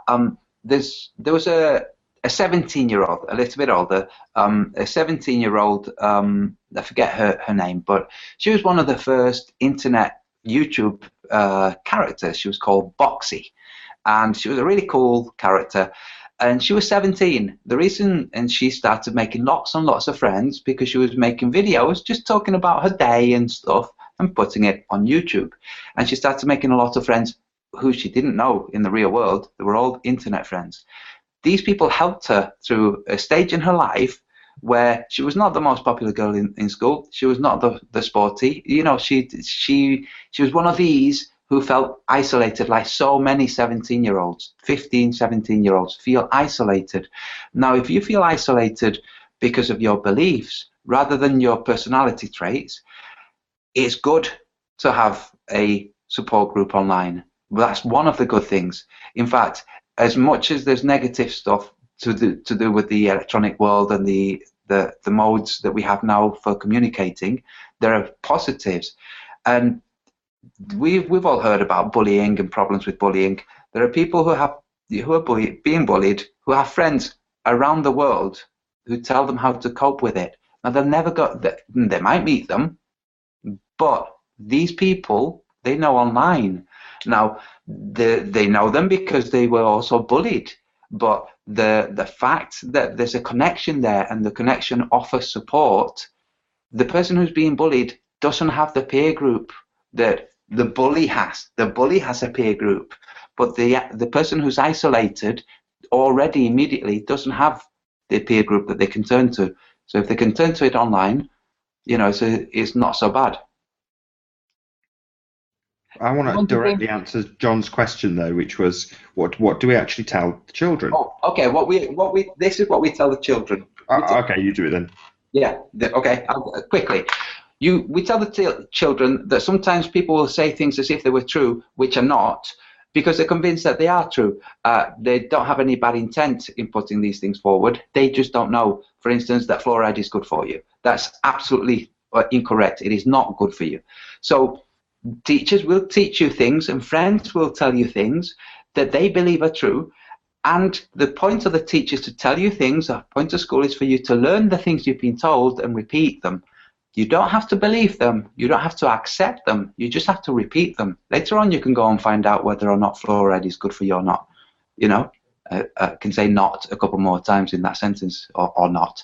But that's it, basically. You tell the children how the world functions. Just because somebody's young doesn't mean they're stupid. They might not have developed the skills that an adult has, but it doesn't mean they're stupid. You can explain to a child how the world functions, and that's it. You know, you tell them, you know, find out, you can find things out in the rest of your life. Da Vinci died saying there's so much more to learn. Tell them that. I'm waiting for Nathan to chime in. Yeah, me too. I don't know what to add. I mean, my niece asks me these sorts of questions, and I'm stood outside with her, and I tell her how the heliocentric model works, because I know full well that what John says is correct, but it's based on a societal thing. So society encourages the ostracism of children, not flat Earth. That was on the point without my blood boiling for, you know, the reasons you've installed your clickbait title or whatever. You know, that aside, I feel that it's a societal thing that literally does, as you've suggested flat earthers do, encourage the ostracism of children for having a different idea to anything other than the stringent rhetoric which they're told to repeat.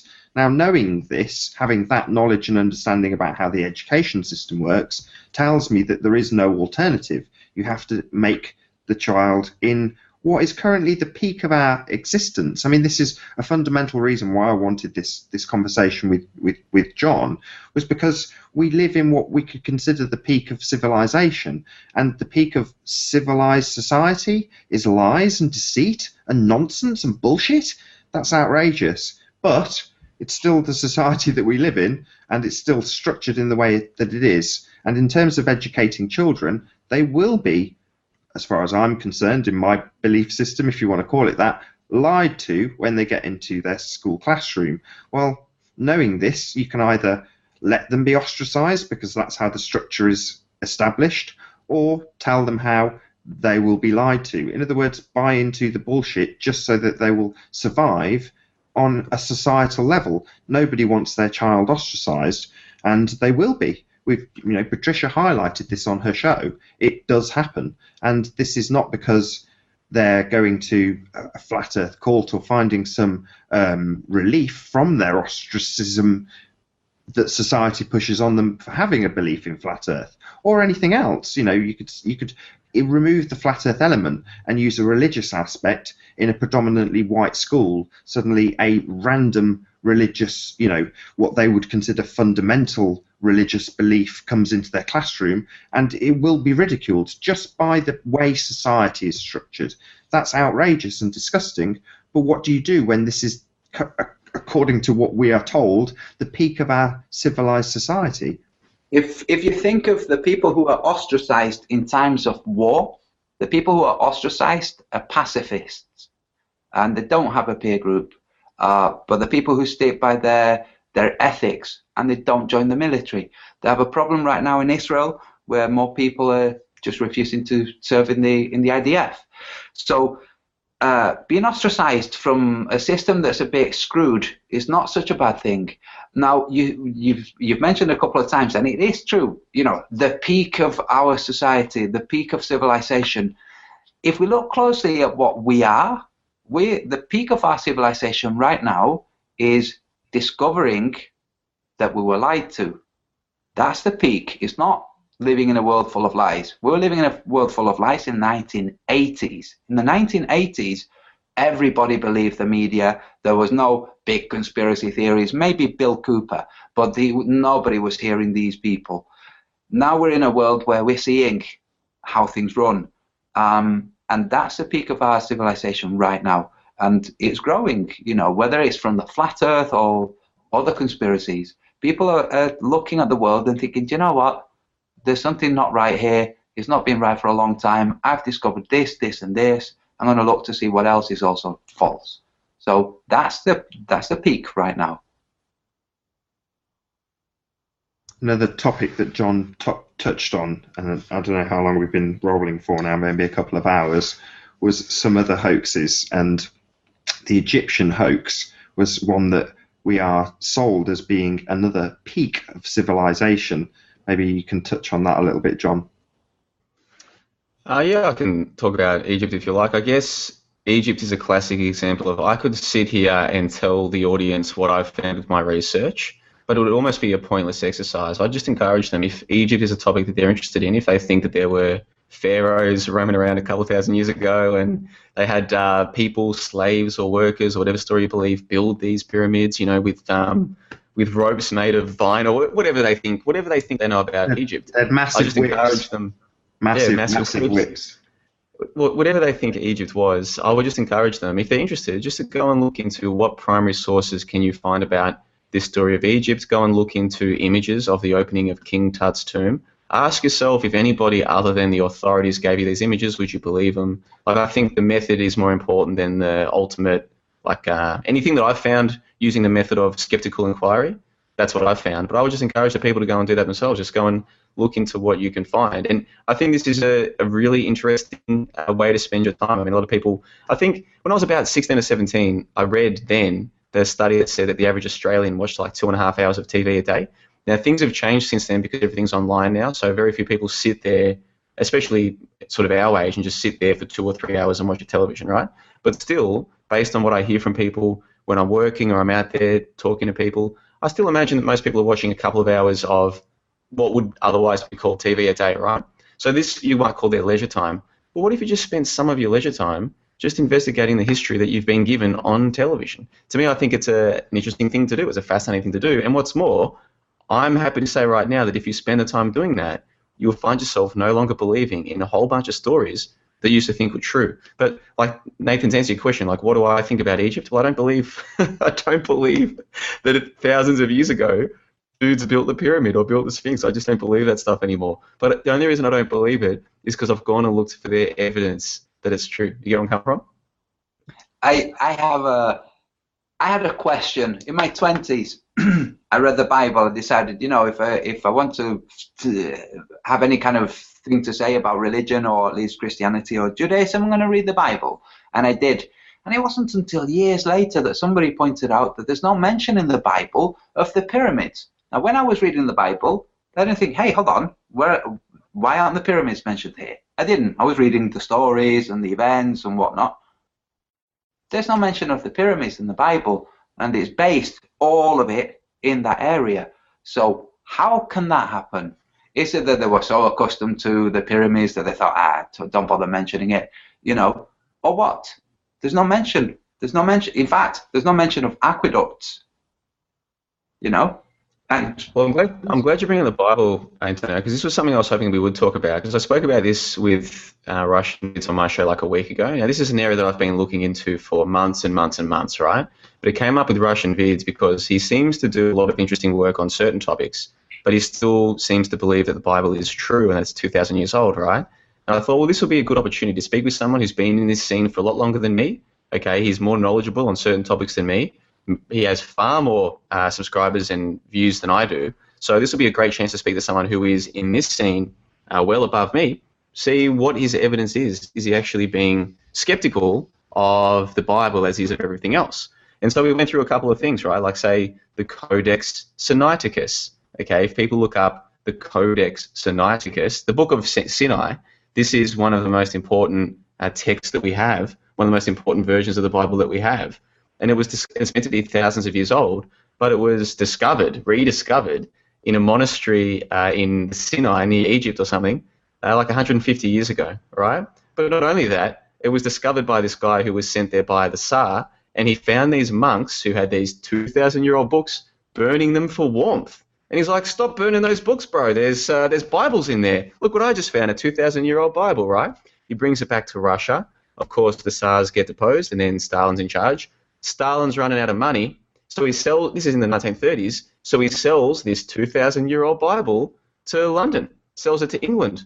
He needs money, so they're like, we'll give you money for the Bible. That's why it's now in a library or in a museum in London to this day. This 2,000-year-old Bible that was discovered 150 years ago being burnt, or in a monastery where they were burning ancient texts, right?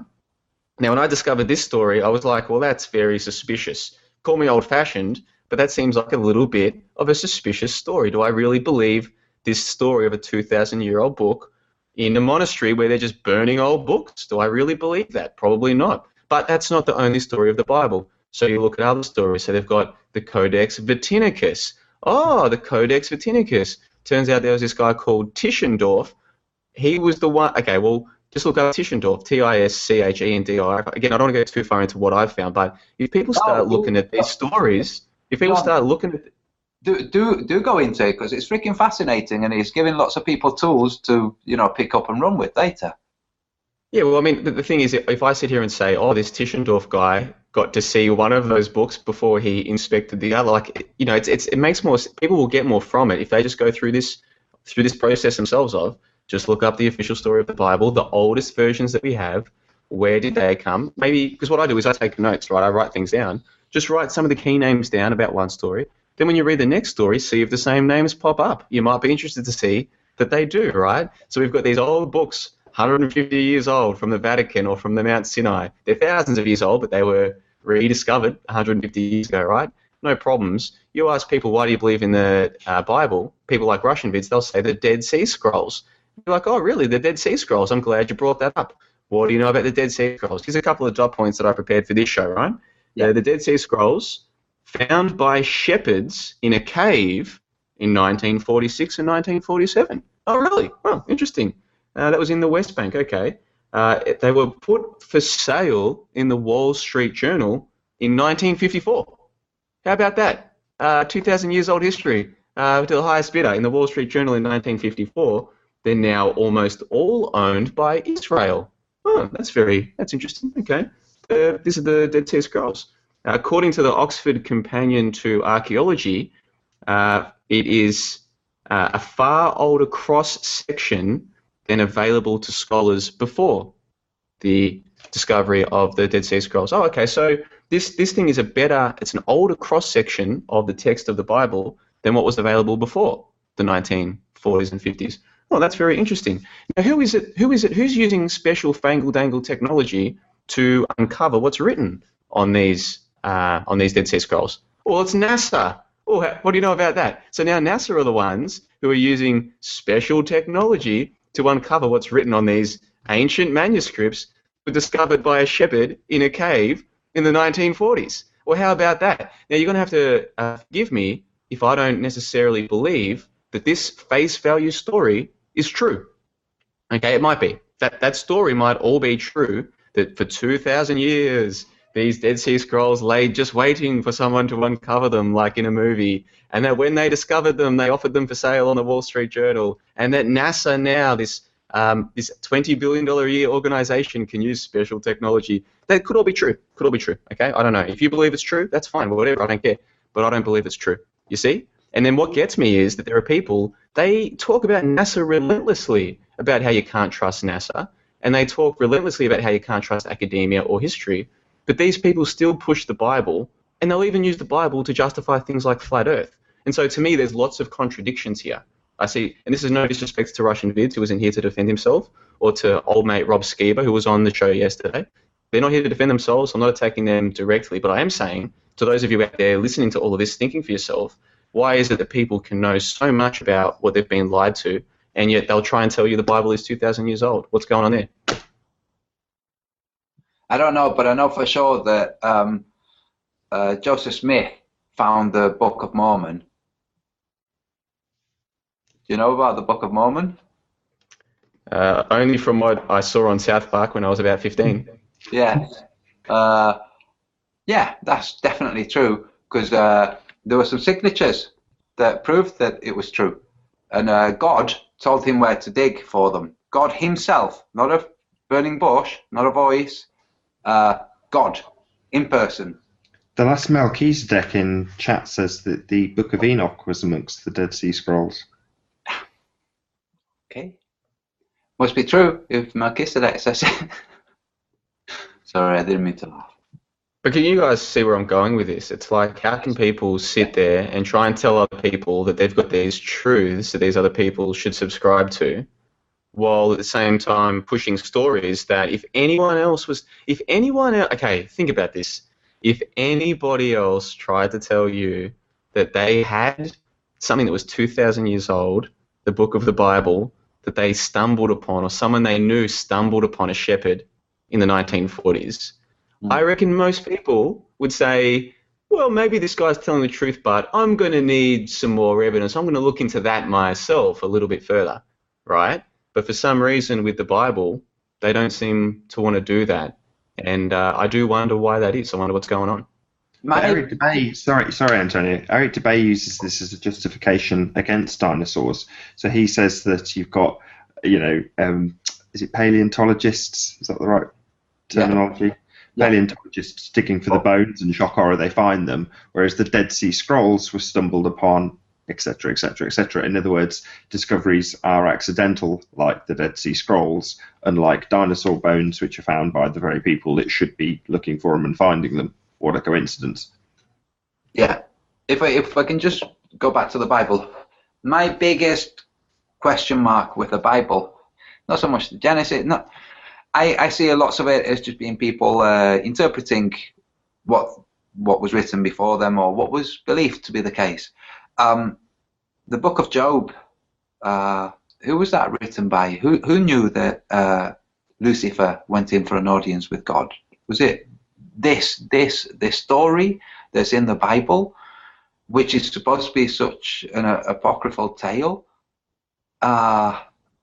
If you sit to question any of it, you see that this is just really there just to prop up the church, because the thing that Job does is he continuously makes an offering, and the offering is done to the rabbi or the priest. So I urge every single person out there, if you're not going to read anything other in the Bible, read the Book of Job, and that's it. That's my big question with the Bible. Like, I think one of the reasons why I think the Bible is a really important one is because some of the people who are prominent in this scene, many of your audience members would look up to people who do use the Bible as one of their sources for their belief about things like the shape of the earth, right? Now, it could be a good source and it could be making a good case, but why would you just trust it on face value if you hadn't spent some time looking into the backstory? And if you were to look into the backstory and find that much of it was just found in the last 60, 70 years ago, or 150 years ago, or 200 years ago, if you were to discover that, would you still want to believe the Bible was 2,000 years old because it helped other beliefs that you had? I think in a lot of cases that would be the case. I think for a lot of people, they'll scrutinize evidence if it's for the other side, but if they think it helps their side, not so much scrutiny. And to me, that's basically a hypocritical position to have. And so if someone says to me, no, I don't use the Bible as a source of evidence for, say, belief in the shape of the earth, cool, no problems. My problem is with people like the Russian vids or the Rob Stevens, other characters, who will say, on the one hand, well, you can't trust what that person's saying, you can't trust what that person's saying, but this book happens to say the earth is flat. And it's like, okay, well, maybe it does, and maybe the Bible's legitimate. Let's talk about that. Let's have a discussion about that. So I'm trying to encourage more people to have open discussions about this. And like I see in the live chat there, like there's 170 people there, and a lot of them do seem even though I think I've been pretty well behaved today, they do seem very angry at me, and they're saying all kinds of really nasty things. I mean, take a step back and look at some of the stuff that's been written. These are people who think that they've found the truth and that they've found purpose and meaning and they've found love and peace. And look at what they're saying about me just because I'm asking questions, right? It's pretty incredible when you think about it. The point I would make to them is, let's say that the Earth is flat, right? Let's say I'm wrong, the Earth is flat, and this is a key truth that's going to unlock, like it's going to help society regain some sense, right? Let's just say that's all true. You're better off having answers to these questions now while it's still small and it's still on YouTube before it gets big. Okay, if you think this is going to get big, you want to sort out your answers to these questions now, not then. Do you see what I'm saying? Like, if I'm wrong about all of this, then find out why my questions are wrong, disprove me, and that way when you get on to bigger fish later, hey, you've got your defenses are ready to go. You see what I'm saying? Like, why treat people like me as a bad thing? What do you gain from that? John, let me just let you know this, okay? If we were a cult, then I wouldn't get attacked like I do by other flat earthers, neither would Nathan. There's this thing going on where there are people who call themselves flat earthers or who will say that they believe that the earth is flat, who behave really pretty badly towards other flat earthers. So what you're receiving, you're not receiving so much because you're not a flat earther. You're just receiving it because some people just, that's just how they are. And, good luck to them. This is really true. There are videos made about Nathan and me by flat earthers. Or you want to see some of the abuse that Patricia gets and David Weiss and Bob, Jeremy, and the amount of so-called flat earthers out there attacking other flat earthers is ridiculous. So if this was a cult, it's the most shambolic cult ever. Because there's I'm not even talking like on the macro scale. I just mean on the micro scale. If you're someone, whatever your truth is, if you think you've stumbled on a truth that gives you purpose, gives you meaning, that makes the whole world a much better place, then surely the first thing you do is behave in accordance with that and stop treating other people, even if they disagree with you, as though they're the enemy. Surely the enemies are the ones who are indoctrinating the children right now. Like, if there are enemies, it's the people who want the lies to be spread, rather than the people who are doing their best to question them. Like that Cavendish experiment. I'm very proud of the work that I did to help bring exposure to that for more people to see. Now, if people see the official story of Cavendish and they actually believe that a dude 200 years ago was able to determine the mass of the Earth, okay, fine. I don't need to try and change their minds. I've shown them the official story that they didn't know. They still believe the official story? No problem. A lot of people now know the official story and they no longer believe it. So I'm very proud of that, right? There are people who want you to believe that they know the mass of Mars, for Christ's sakes, and if you trace that story back, you get to Cavendish. So I helped expose that. And so this idea of trying to stop the indoctrinators and try and undercut their story, well, I've done that, and with the greatest respect to many of the listeners, I'm the one with the YouTube channel with dozens and dozens of videos about these topics, trying to undercut the lies. So if there is a group of people who are misleading others, and they've got the podium, they've got the platform, they've got the schools, they've got the televisions, and they're telling nonsense stories, like, surely they're the ones where the opprobrium should be directed, if anywhere, rather than to me. If they're directing the opprobrium to me, then they see me as a threat to them. And what am I a threat to? Well, obviously, to a belief system. You see what I mean? Like, they're treating me as a threat. But what am I a threat to? If they've got the truth, I'm no threat at all. You see? This is what I've been trying to get to with the terminology, with the word belief. Forget belief. Just work on reason and work on knowledge. Experience, if there are people out there who believe the world is flat. If you believe the world is flat, you might be wrong. There are people out there who know the world is flat. That's different. You can't know something that's wrong. Like, genuinely, you cannot know something that is wrong. You can be led to believe that something is knowledge, but you can't know something that's wrong. That's just how the world is. So lack of curvature, various different things. So, but forget the flat Earth. In terms of beliefs, people believe historical stories that have been told. All kinds of. The Titanic.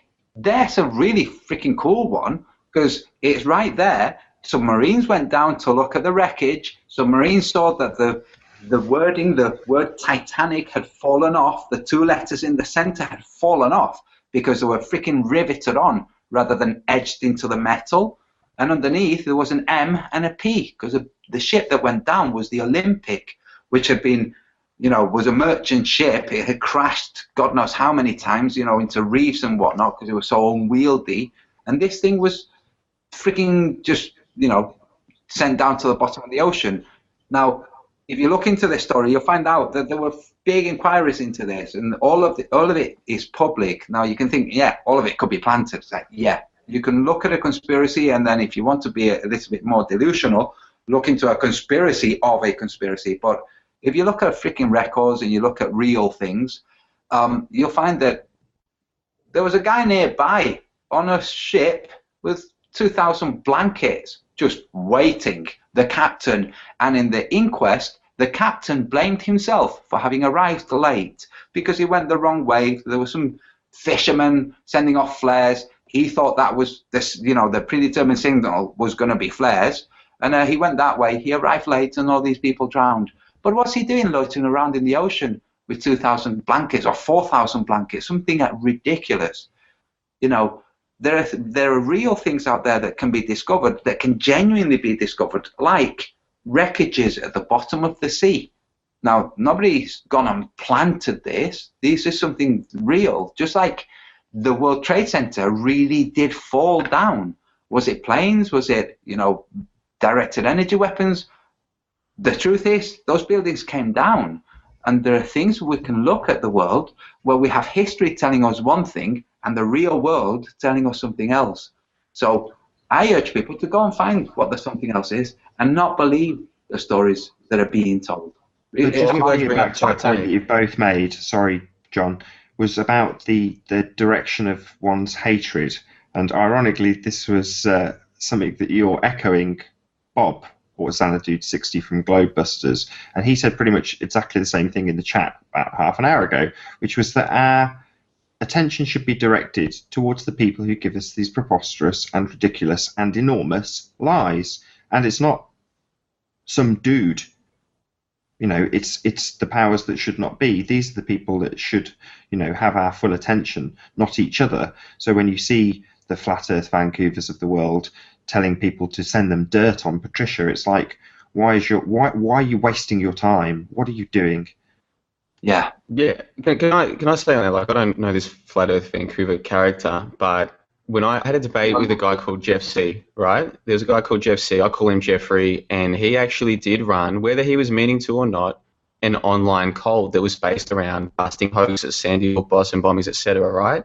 Now, some of us got sucked in. I got sucked into that one. Not nearly as bad as others, but enough so that when I pulled away from it, I thought to myself, well, I think I'm a smart guy, but I found myself, rather than calling him out on some of his nonsense, I thought, well, at the end of the day, he's doing good work overall, so I'm not going to criticize his bad work, right? It's too important. There's too much good work here. We need the world to know that Boston and Sandy Hook were fake. So instead of trying to pull him into line, I was like, well, he's the top dog at the moment. So when he says that there's too much purple on the newscast, that's some, there were things that he said and got away with that a lot of people just didn't call him out on because he was the main hoaxbuster, right? And then people started saying this is a bit like a cult, and most people wouldn't hear of it. Like, what do you mean it's a cult? We're a bunch of truthers. We're spreading the truth about Boston bombings, right? Well, I'm not sure how many of your viewers know the whole Jeffrey C, Red Pill Revolution, We'll Do It Live, PK. Some of them do, some of them don't, right? Can we hear it? But here's what happened. I know a little bit about these guys, but I'd love to hear it because it predates, I'd love to hear it. Well, here's what happened ultimately, right? Like, I mean, the long story short is a whole bunch of people online were talking about Boston bombing, Sandy Hook, what have you. A few of them were either better at it or more energetic than others. They were getting more attention. A few of them got together, started a weekly show called We'll Do It Live, right? This is when Google Hangouts, like that, those are the first Google Hangouts I was familiar with. I didn't know about the technology prior to that scene, right? So, and this is still a pretty amazing technology that we can just sit here with no latency and talk to each other around the world, and people can watch live and chat live. It's incredible, and it's still pretty young, right? So these are the first people that I know of who were doing that to talk about how we're being lied to by the TV. And anyway, long story short, there ended up being a lot of issues with some of the main characters involved. There were falling outs, what have you. By the end of it, there was one guy even performing live on air, like born-again rituals, right? So when people were saying, hold on, this is a bit cult-like, yada, yada, at first people wouldn't hear of it. People got into fights. Is it a bit like a cult? Is it not like a cult? by the end, the whole thing fell completely apart, and there were on-air rituals being performed, right? Like, and then even when that was happening, there were still people denying that it was like a cult. Do you know what I mean? Some people, they'll deny it to the bitter end, and that whole scene fell apart. And anyway, the reason why I bring this truth cult up, this hoax busting cult up, is that some people have seen things before and they've learnt from them. But then there are characters involved in this flat Earth scene, who were in the hoax busting scene, and they were doing the exact same thing there that they're doing now, going around in live Google Hangouts, backgrounding against people, playing good cop, bad cop, trying to get two people in the same Google Hangout to cause dramas, getting involved in political name and shame. Who are you talking about specifically? Would you say you're referring to Bob from Globebusters? No. I don't know what Bob does behind the scenes. The point I'm making is that there's a number of similarities with what people are doing now to what was happening a couple of years ago, right? Whether people they realise it or not. Now, somebody like Bob, he's in the live chat. He's trying to say that I'm a Robert Sungenis fan, that I'm supporting Robert Sungenis. Now, Sungenis claims that NASA have sent rockets up into space. Okay, Sungenis is a geocentrist, but he claims that pretty much like everything that you know right now is still true, except that the Earth is the center rather than the sun or a black hole, right? So I've come out many times saying I don't believe any of what NASA does. I don't believe in space at all. And yet Bob in the live chat will try and tell all of your fellow, like all of his listeners, oh, JLB, he's a Robert Sungenis fan. There's no evidence for that, and all the evidence contradicts what he's saying. Now, does he know that he's misrepresenting my position, or is he that defensive of flat Earth that he'll just take anything he can use against me to convince the other listeners and then try and use it against me? Do you see what I mean? A lot of people aren't acting anywhere near as rationally as they believe or as they would have you believe. So whether it's Flat Earth, Vancouver, BC, or whether it's people like Bob, look at what they're saying, look if it's backed by evidence. If it's not, why are they saying it? Now, the reason why I brought up Jeff C was I had a debate with him in like January or February of this year. In the after show, this was just after Tim Osman, Ed Upside Down Head, and Adam Moyer had their show exposing what they thought was information that proved that certain people in this scene are nefarious characters. Adam Moyer came onto the show with me on the after show. You can see it on my channel, JLB Jeffrey Debate After Show. And you know what he did? He explained how he fully got into Flat Earth. He was like, John, your Baller Skeptic Roundtable, I really believed in it. I thought you were a Flat Earther. I thought this was going somewhere. I mean, the whole Flat Earth thing was different 12 months ago, right? But then, and I recommend people go and listen to this. I'll cut out a clip and upload it to my channel. Adam started talking about how he's like, John, I was like, man, why are you doing this? Why are you acting out against the Flat Earthers? If you've realized that they're wrong, like, why don't you just move on with your life? There's no need to, like, attack the leading Flat Earthers personally, like with personal information, you know what I mean? You can focus on where you think they're factually wrong, but why go after them? And what he explained to me was basically, well, I bought into all of this, you know what I mean? And he's like, John, they take so much away from you. It's like they take everything you knew that was away from you, and all you're left with is them. And then you realize they're deceiving you, and you realize they're deceiving others, and you might not think that there's any deceivers in this. You might not think that. But a lot of people, they do. They see this scene as being led by deceivers, intentional or unintentional. Do you know what I mean? And that's why they act the way that they do. I'm not trying to defend what they do, but I'm trying to say if you try and think why they're doing it, there's a reason why they're doing it. Oh, yes, I get it. I do think that there are people out there who think that everybody's been hoodwinked into thinking that the world is flat. It's obviously a spinning ball, and then there's people, it's obviously a static ball. But there's still people out there hoodwinking the world into being flat. What's actually going on, totally honestly, is people are trying to find out how things really are. That's it. We're trying to find out how are things in reality. Why are things certain ways? How are things that are way too far away visible? I'm not going to go into a big flat earth thing, but this is what people are really trying to find out. How do the stars move? How does the sun move? What are the extremities of the continents? How are things laid out? I spent so much time looking at maps and seeing that there's not a freaking correct map out there. And if there is one between thousands, and there's no way for you to determine which one it is.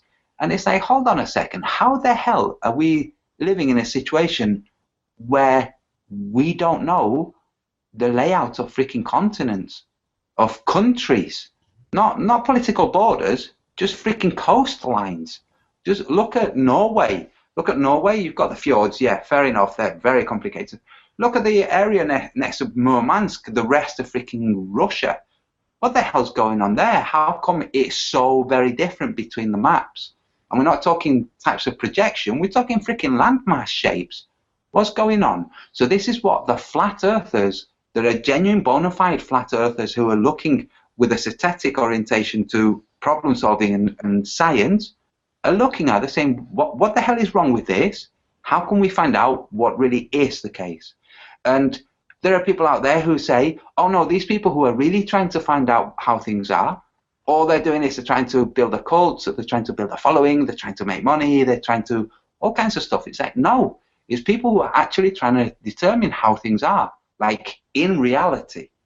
And so, for instance, Globebusters, Bob, he wants to know why you have a problem with him. You know, you did the cult thing, he did a response to the cult thing, and it just seems like there's been like a problem ever since. He's a good guy. Like, Bob genuinely is a good guy, and I've told Bob that you're a good guy too, you know, but there seems to be this little level of animosity. I would just wish that the two of you would just hug it out, you know. I do. I wish you'd just... My view on Bobby is, because I don't know him, I haven't met him, and I haven't spoken to him offline like you have, right? But from what I've seen, he seems like a genuine character. He seems to genuinely believe what he's saying. He seems to love his family. He seems like a very loving father and probably a very good person, right? I don't know him. I don't personally think he has nefarious intentions in this scene. There are one or two people I think they know what they're doing, right? But then there are others who I think, no, they genuinely believe what they're saying and they're trying their best, okay? I think Bobby's probably one of the ones. Tell us, who do you think you know what they're doing? It's kind of nefarious. Like, really, tell us. You know, there's no reason to not tell. If I freaking knew, I'll say there's freaking Andrea Sensi and Flat Earth Vancouver. And there's a couple of characters out there that are freaking twisted. You know, David Quintana. Just the guy's brains are just scrambled. But if there are people, freaking name them. You know, especially, you know, if they're characters. Name them. You know, you'll get a freaking lot of hits from naming them because they come to your channel, they'll make videos. You know, so why not if you want some fun?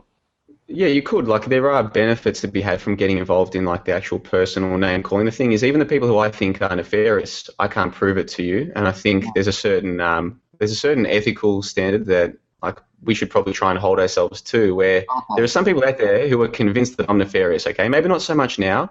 But 12 months ago, Jeffrey had a whole lot of people believing that I was a CIA agent, right? There were people, some involved in this scene today who were in private Google Plus pages whose job was to spy on me and my actions online. This is all documented now. Once their cult fell apart, people came out and admitted, yeah, well, we were assigned to do this and our job was to do that. And it was very full on, right? And they had a lot of people convinced that I was a CIA agent, okay? No now, way. in their mind... So, this is outrageous. I didn't know any of this. Yes. Seriously. There was a guy, I'm going to get straight back to you, John. There's a guy called Andrea Sensi who set up a forum for other flat earthers to come and make negative comments on videos by Nathan, me, Patricia, Bob, Deep Inside the Rabbit Hole, Mark Sargent, any of the top brass, who they said was top brass. And I've said a million times, and everybody said, there isn't top brass. There are people who produce more stuff and people who produce less. But in terms of top brass, there really, sincerely, isn't any. Like, really, people know each other. But that's not freaking top brass. That's just people knowing each other. I know you, John, and you, by being associated with me, by the fact that I've just said that I know you, you could get shit. You know, say, he's freaking top brass. He's trying to help them to, you know, come to a more coherent, cohesive argument. People can say that, you know. But there are people out there who have concerted freaking movements to smear, to bring down, to do whatever they can. Because, like I said, this is news to me. The depth of what you've just said in that one little sentence, John, kind of blows my mind. So, I mean, if you can give us a bit more detail about that, because I had no idea. Okay, well, so I'm talking about, let's just call it the the hoax. Okay, I try not to call it hoax busting because there's a guy who has a show called Hoax Busters Call, and it's an interesting show. I recommend people check it out. And he is a hoax buster, and he was around before these guys. But for the sake of argument, let's just call him the hoax busting truth community, okay? And I explained earlier it gravitated around a couple of people. Again, there was no one leader, but there was a few people who were very influential, and a number of them worked together on a show, right, called We'll Do It Live. And then there were other shows as well, this kind of thing. Really long story short, there was one character in particular who wanted everyone else to believe that they were under constant attack from paid shills, you see. Because if you can create an in-out mentality, an us first them mentality, this is central to gaining control of people's minds, right? Make them convinced that they need you because they're under threat from other people. And I think it was an intentional thing that he did. He might have actually believed what he was doing. I don't know. The point is, they had a private Google Plus page called The Watchers, right? Now, this, I didn't know that at the time, but I was able to infer from other people's behaviors that there was something weird going on. Once all of that fell apart, enough people had fallen out with the leaders that they started dishing the dirt, and everything became public, it actually did come out that a number of people were in this group called The Watchers, and their job from the leader of this online cult, and remember, the basis of their online cult was Boston bombings being fake, Sandy Hook being fake. So those things were fake. So it was an online cult, both, I believe that they were fake. It was an online cult based around essential truth, okay? That's the best way to go about these things, you would think, if that's what you wanted to do.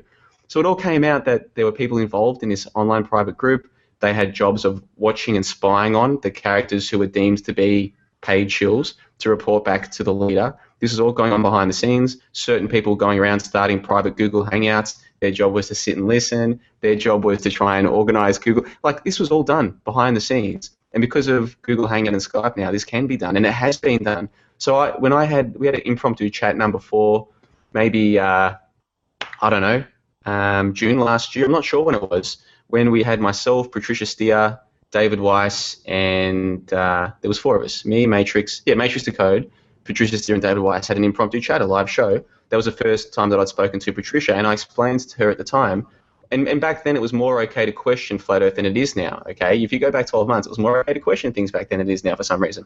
I said to her, one of the reasons why I question some of these claims that are being made is because I've personally seen how online cults can form, how people can take a truth, sell it to people as being the truth that they're going to spread to the world, and next thing people start acting very irrationally. I've seen it firsthand. I was actually, to an extent, a victim of it myself. You know what I mean? So I've seen it. And I think if more people took the time just to take a step back and ask themselves how much of their behavior is based on the truth and how much is based on them wanting to see the truth get bigger, they might admit that they fell into the same trap that I fell into with that. Because Jeffrey, a lot of what he said was good stuff. He was breaking down Boston, Sandy Hook, whatever.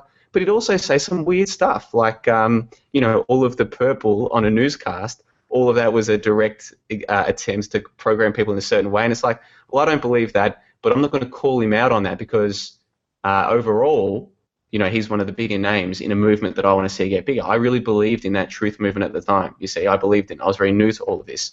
So I look at my behavior then and I think, well, maybe some people are doing the same things now. Some of the bigger names in this scene are saying things that are utterly ridiculous, but they're not going to call them out on it even when they don't believe it because, hey, this is a movement they want to get bigger. So a lot of people think that I'm here just to chastise or criticize them. Well, no, I'm criticizing myself here. There was more that I could have done back during that whole hoax-busting truth community to help people see, hold on, some of what they're saying is nonsense, but instead, to some extent, I fell into a line. And a lot of people, they've never been seen again since that whole thing fell apart. Like that online truth cult, people were making websites and having these live hangouts, and people really thought it was getting big. Some of the people, since that whole thing fell apart, they've never been seen again online. Like that's it. They were genuine truth seekers. This was their new life. Not anymore, And so John, yeah. I wish I'd kind of been keeping up with what was going on then. So you said that there are people now saying things that are kind of patently absurd. Do you mean people now in the flat Earth who are saying things that are patently absurd? I know I said. Yeah, I'll give you one example. Yeah. Saying that this thing has millions of believers, right? That's patently absurd. Okay. Now people will say, "Oh, why are you so nasty to Bob?" Well, when they say, "Why am I nasty to him?" What have I done that was nasty? Go back to the first video. It was me cutting out a clip where he said to Max Igan on that show come on, Max, this is getting bigger. We've got millions now. And he said it several times too. I only played the clip of him saying it once. He said it several times in that show. Millions. Now, a lot of people, humans naturally want to be part of things that are big and getting bigger. That's a natural thing for some reason. Not all humans, but a lot of humans. That's. If you want to convince people to your way of thinking, a good way to do it is to show them how many other people you've already convinced. You see, it's like a confidence trick, right? Yeah. So you keep telling people this is big, it's getting bigger, etc.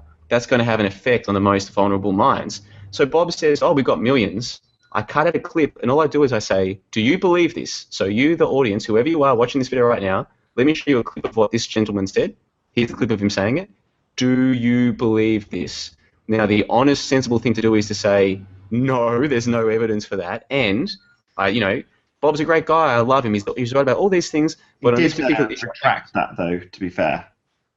But the point I'm making is when people say I'm being nasty to him, all I did was pull him up on something that I think is patently absurd. You see? Now, it shouldn't have been up to me to pull him out because I'm the one who says that this is a movement that's going to get big. It should be the duty of people who think that this is the truth and it's a movement that's going to get big.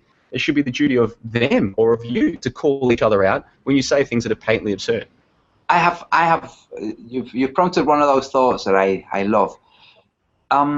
If you go to any Catholic person, any devoutly, studious Catholic person, and you tell them about the pre-existing avatars of a man crucified who came back to life, who was born from a virgin, all of these stories, whose father was God, Zeus was father of many half humans, When you go to them, there's a term, I've forgotten what the term is, but it's something that the church, the ecumenical church, put together. It's an argument that says, look, this is what happened, okay?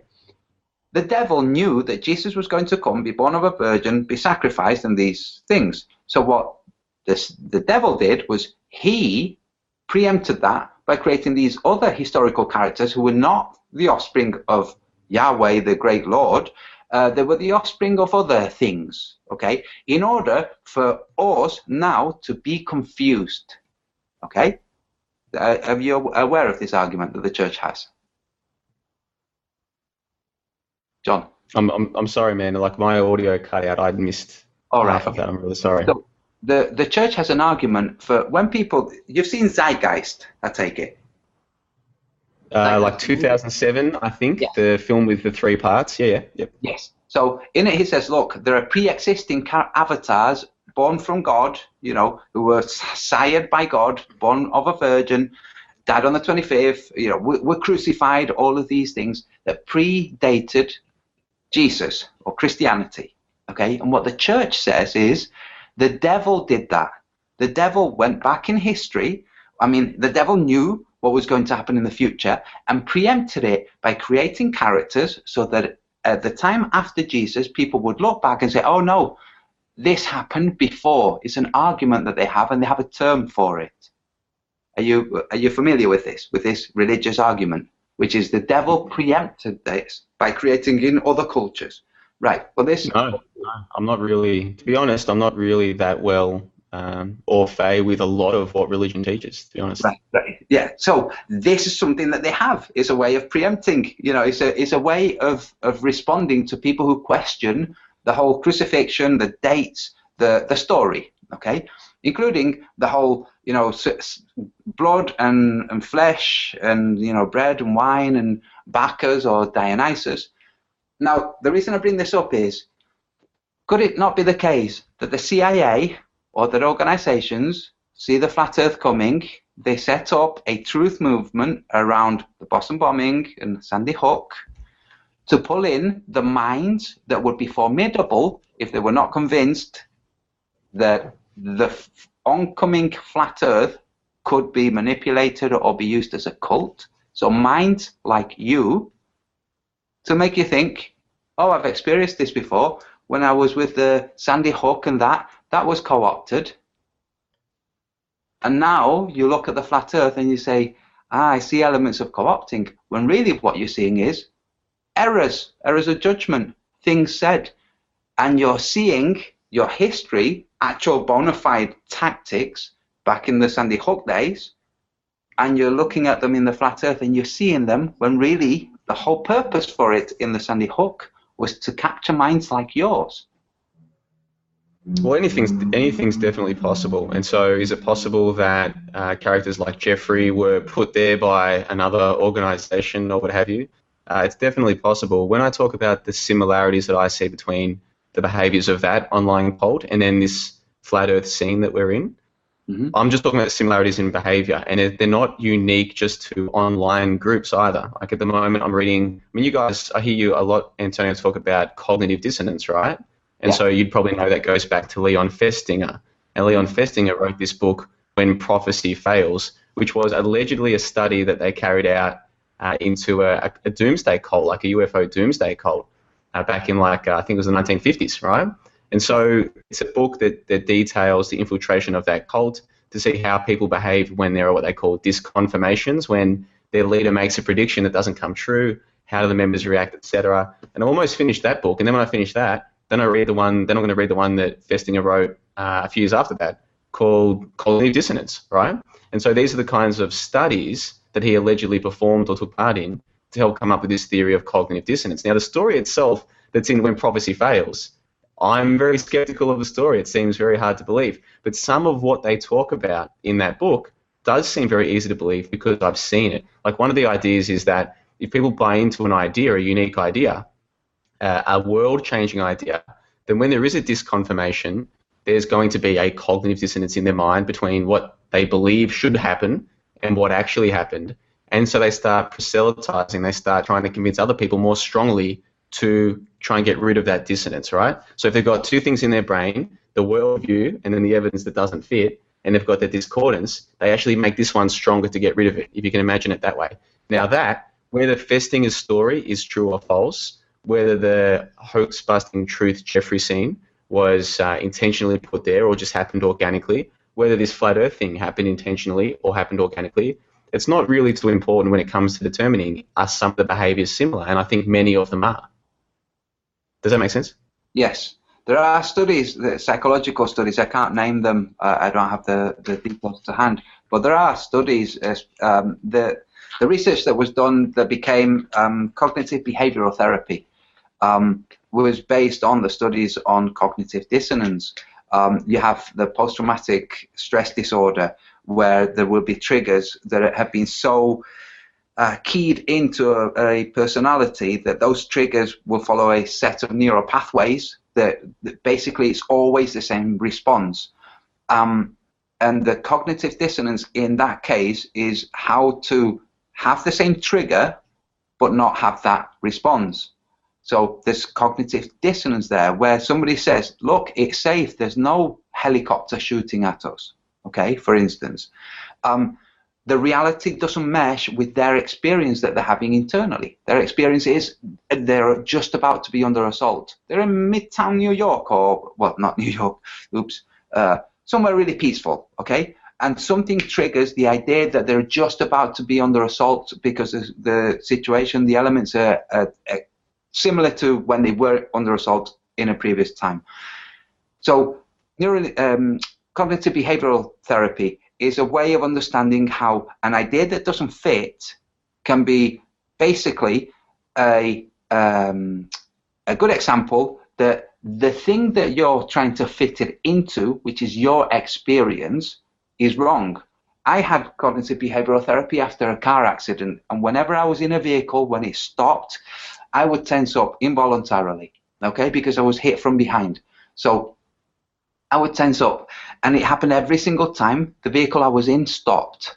I had explained to me how this happens and how you can start to see the world where a triangle that doesn't fit into the square because the square is unjustified, okay? So all you have to do is pay attention to the triangle or the piece of information that doesn't mesh with your belief that you're saying. So the person who's more apt to understanding or arriving at truths is a person who has this concept that doesn't mesh with their beliefs, and instead of trying to bolster their belief, what they do is they quieten the belief, they leave the belief to the side, and they pay more attention to the phenomenon that's causing the problem. Now that's what I think. I think this varies a lot from person to person. Like everybody's motivated slightly differently, right? And so for you two, I would imagine, certainly for me, there was something that we saw, something that we heard that made us go, hold on, that's a bit full on. We looked into it further. So whether it was Boston bombings or Sandy Hook, whether it was a certain element of the heliocentric story or a certain element of the evolution story or whatever, there was something that caused enough of a jolt to spend more time looking into it. Right now, there's steps along. There's many steps in this process. I'm on one step now. There's more steps to come. I'm sure it's the same case for most people in the chat.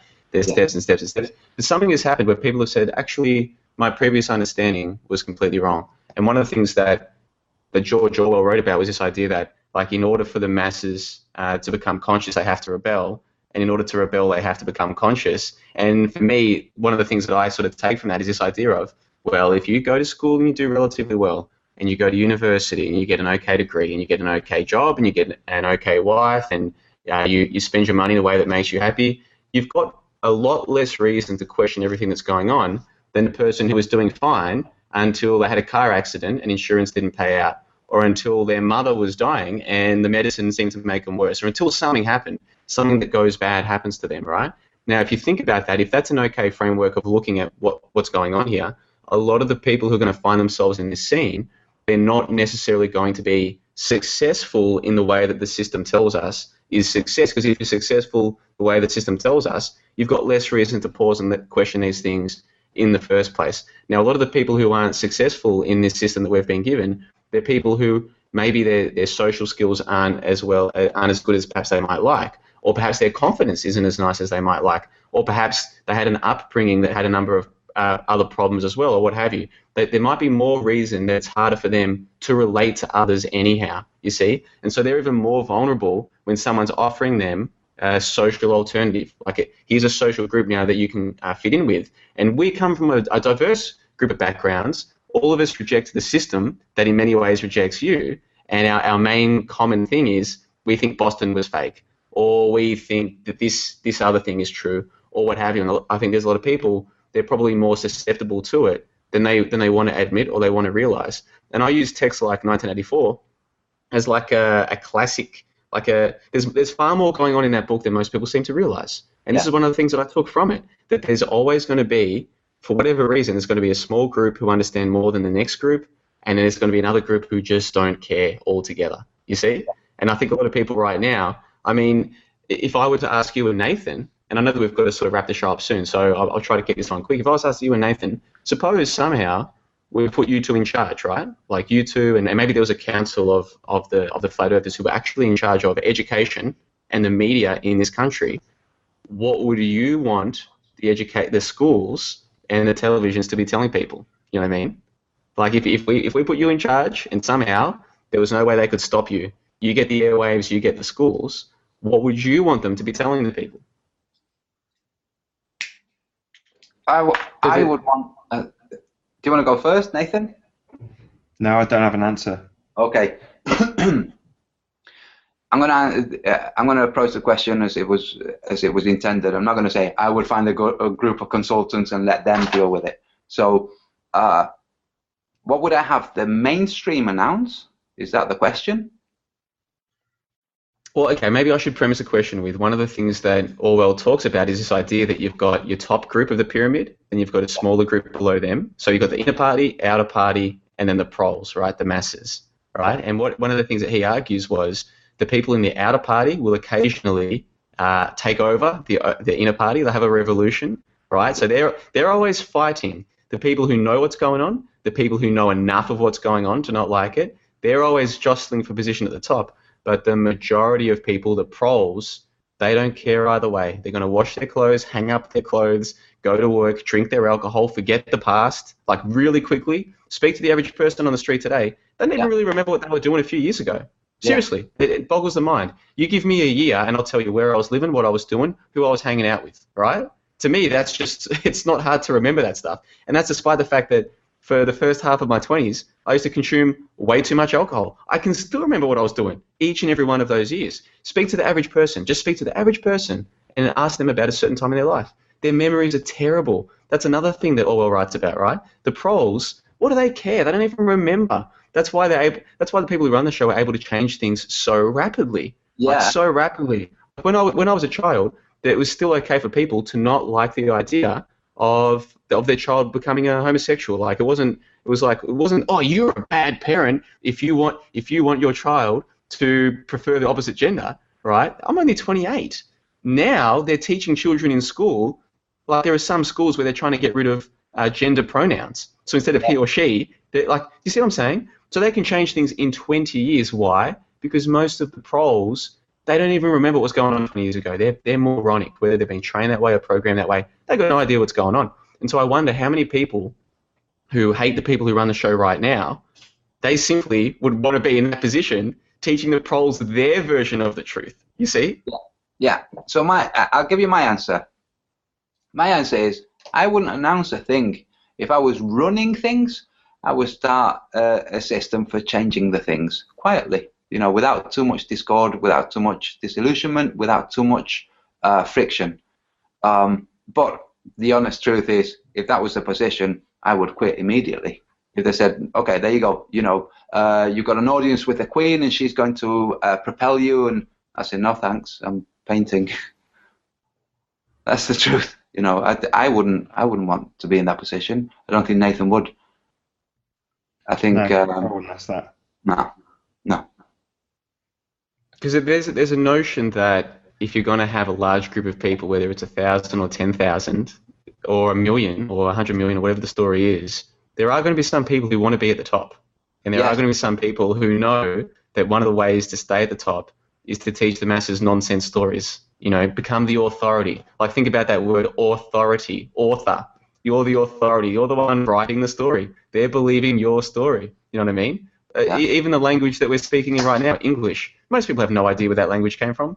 We're communicating English right now, you see? So there's an authority that is at the top. And even if you guys don't want to be at the top, someone's going to want to be at the top. And I think a lot of flat earthers, if you listen to the way that they speak, if it were them in charge of the schools and televisions, they'd be teaching that the earth is flat, you see? Like that would be what they would do. Instead of teaching children who are 5 years old that they live on a giant spinning ball hurtling around the sun, they'd be teaching them that the earth is flat, and that there are super fast planes that fly between the different southern continents, or that there are wormholes that they fly between, or we haven't quite worked that one out yet, but science has worked out a lot so far. So the next thing it's going to work out is how those flights exist between Australia and South America. You see what I mean? But the earth is flat. You can trust us. We're teachers, we're doctors, we're scientists. We've got you see what I'm saying? They would just replace one truth with their truth. And they would say, well, that's okay for us to do that because this is true to us. For all you know, the people who are running the televisions truly believe in heliocentrism. I'm convinced that they do, that they really do believe in the heliocentrism. Say again, Nathan? We all did. Yeah. So absolutely, they do. Same as the reporters who tell us about Sandy Hook believe that they're telling us the truth. They don't think that they're punting rubbish. Yeah, but also same the weathermen who tell us that the Chicago skyline is a mirage, and then goes Rob Skiba and his pal and film it going away and then going back. And this is not a mirage; it's there beyond the curvature. So, as far as the flights go, one of the reasons we were looking at the sun is we're trying to look at how the world is actually shaped. Then we can arrive at speeds that must be flown, rather than just take what we're given. And we're told on the Gleasons that that's the distance, and we're told on the globe that that's the distance, different distance. Okay, we're told that. We don't know that. We have no idea how far they actually are. We have no idea how big the thing is. Really, we have no idea. We do know that Antarctica doesn't see the sun all day and all night like the North Pole does at lower latitudes than the northern latitudes. So we had somebody call from Norway and from Murmansk, which is right next to it. They were seeing the sun at 2:30 and 3:30 in the morning above the horizon. The sun was around here at the time, and they were looking at the sun directly due north. And we have photographs from Antarctica, from here, of the sun setting in the middle of the Antarctic winter. With this globe, it genuinely doesn't work because it has to be oriented a bit more than the 23.4 degrees for Norway and Murmansk to see the sun, quite a lot more for them to see it. And the same with Antarctica. They see it in the north, they don't see it in Antarctica. How the stars move, let's find out. This is what the majority of the bona fide synthetic inquiry minds, that's how we approach the world. Let's find out. Let's not take what we're told. Let's find out. This is a message from Jaren. So do your own research. So maybe I do have an answer. If I had control of the TV, I'd hijack Jaren's message. Yes. There you Well, go. I can see that. I can see you getting tired there, Nathan. It's late where you guys are, but I've just got like 2 more topics really quickly. I wanted to get your thoughts on, Cool. and then if you want to wrap it up, you can. But there are 2 more things I wanted to talk about. One of them is Nikola Tesla. I saw that Rob Skiba on the show yesterday was talking about Nikola Tesla, this great man. And I've heard many people in this scene talking about Nikola Tesla, this great man, this man whose work was stolen or repressed or whatever. And hey, maybe these stories are true, but I wonder how many people have spent time looking into Tesla. There's a video on my channel, people can go and check it out. I call it Nikola Tesla, a scientism priest. If you look into Tesla, you'll find out that according to the Tesla Society, like the official version of Tesla, they say that, and they give sources like the Albany Telegram, they say that Tesla was saying things like he communicated with Mars, he was getting signals from Mars, he even thought there might be life on Mars, and that was back sort of everywhere from the very early 1900s through about 1920, 1922, right? That he was saying that he received communications from Mars, that communication might be from intelligent life. Now, if that's the case, he was doing this well before the programming really kicked in about life being out there, right? Like this is back. I mean, really, even when I was like 7 or 8, X-Files was still a fringe show. Oh, those loonies who believe in aliens. Now everyone does. In the space of 20 years. That's like the majority of young people in Australia today. Like there was a study, I'll have to make a video about this. Sorry, I keep interjecting. It goes one step further than that. There are mathematical certainty now. Yeah, and that's because of Drake's equation, right? And so how many people know what Drake's equation is? Like Drake's equation is literally like 7 or 8 assumptions multiplied by one another. That's what Drake's equations is, right? That's what it is. I'm not even making that up. So in a space of 20 years, we've gone from alien belief being this fringe, loony thing to now the majority of people believe it. That's how powerful programming is. But Tesla was saying this 100 years ago, right? Now, if Tesla... One second, John. One of your biggest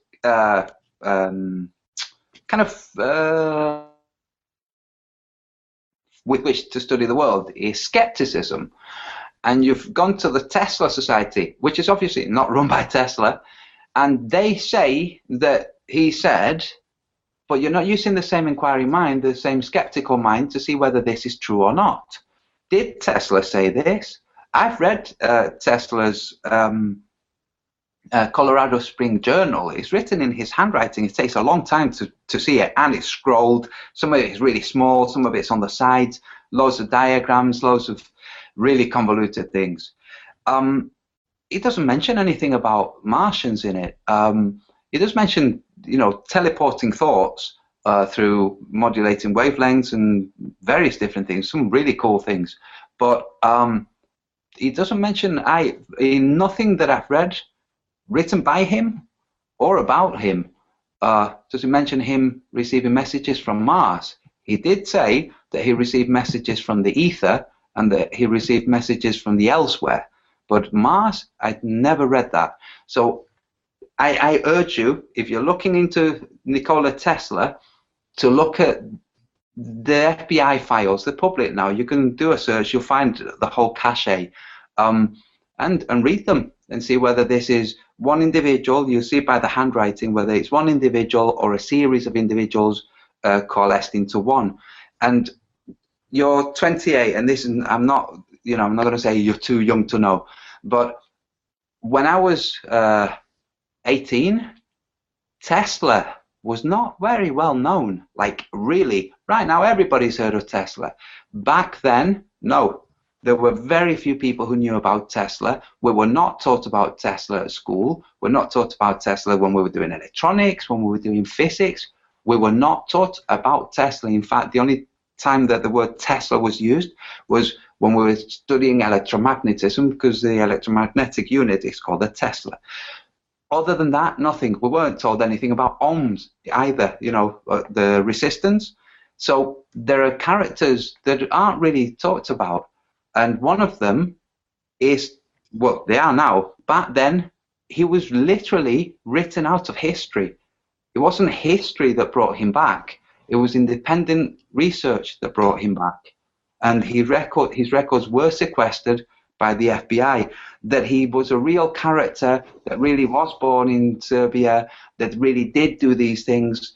That's something that people can actually ascertain by, we can say, if we live in 1984, everything can be planted.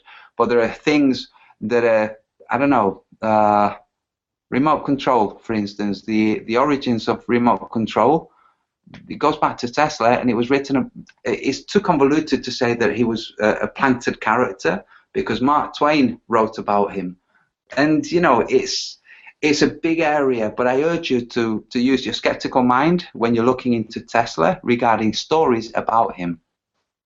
Yeah, I agree with you. Like, when you say we have to be skeptical about him, I completely agree. And so I was skeptical about this Tesla guy. I hear all of these people in this scene talking about Tesla being this great guy, and I'm like, well, I don't know anything about this Tesla guy other than I used to play Command and Conquer, a very popular video game when I was a child. I used to play a lot of video games. Command and Conquer, there's these things called Tesla coils. They zap the humans, right? Or they zap stuff, right? That's all I know about Tesla. So I started looking into Tesla, and the first thing, and people can see this in that video. I'll see if I can send you guys a link. You can put it in the info box below this.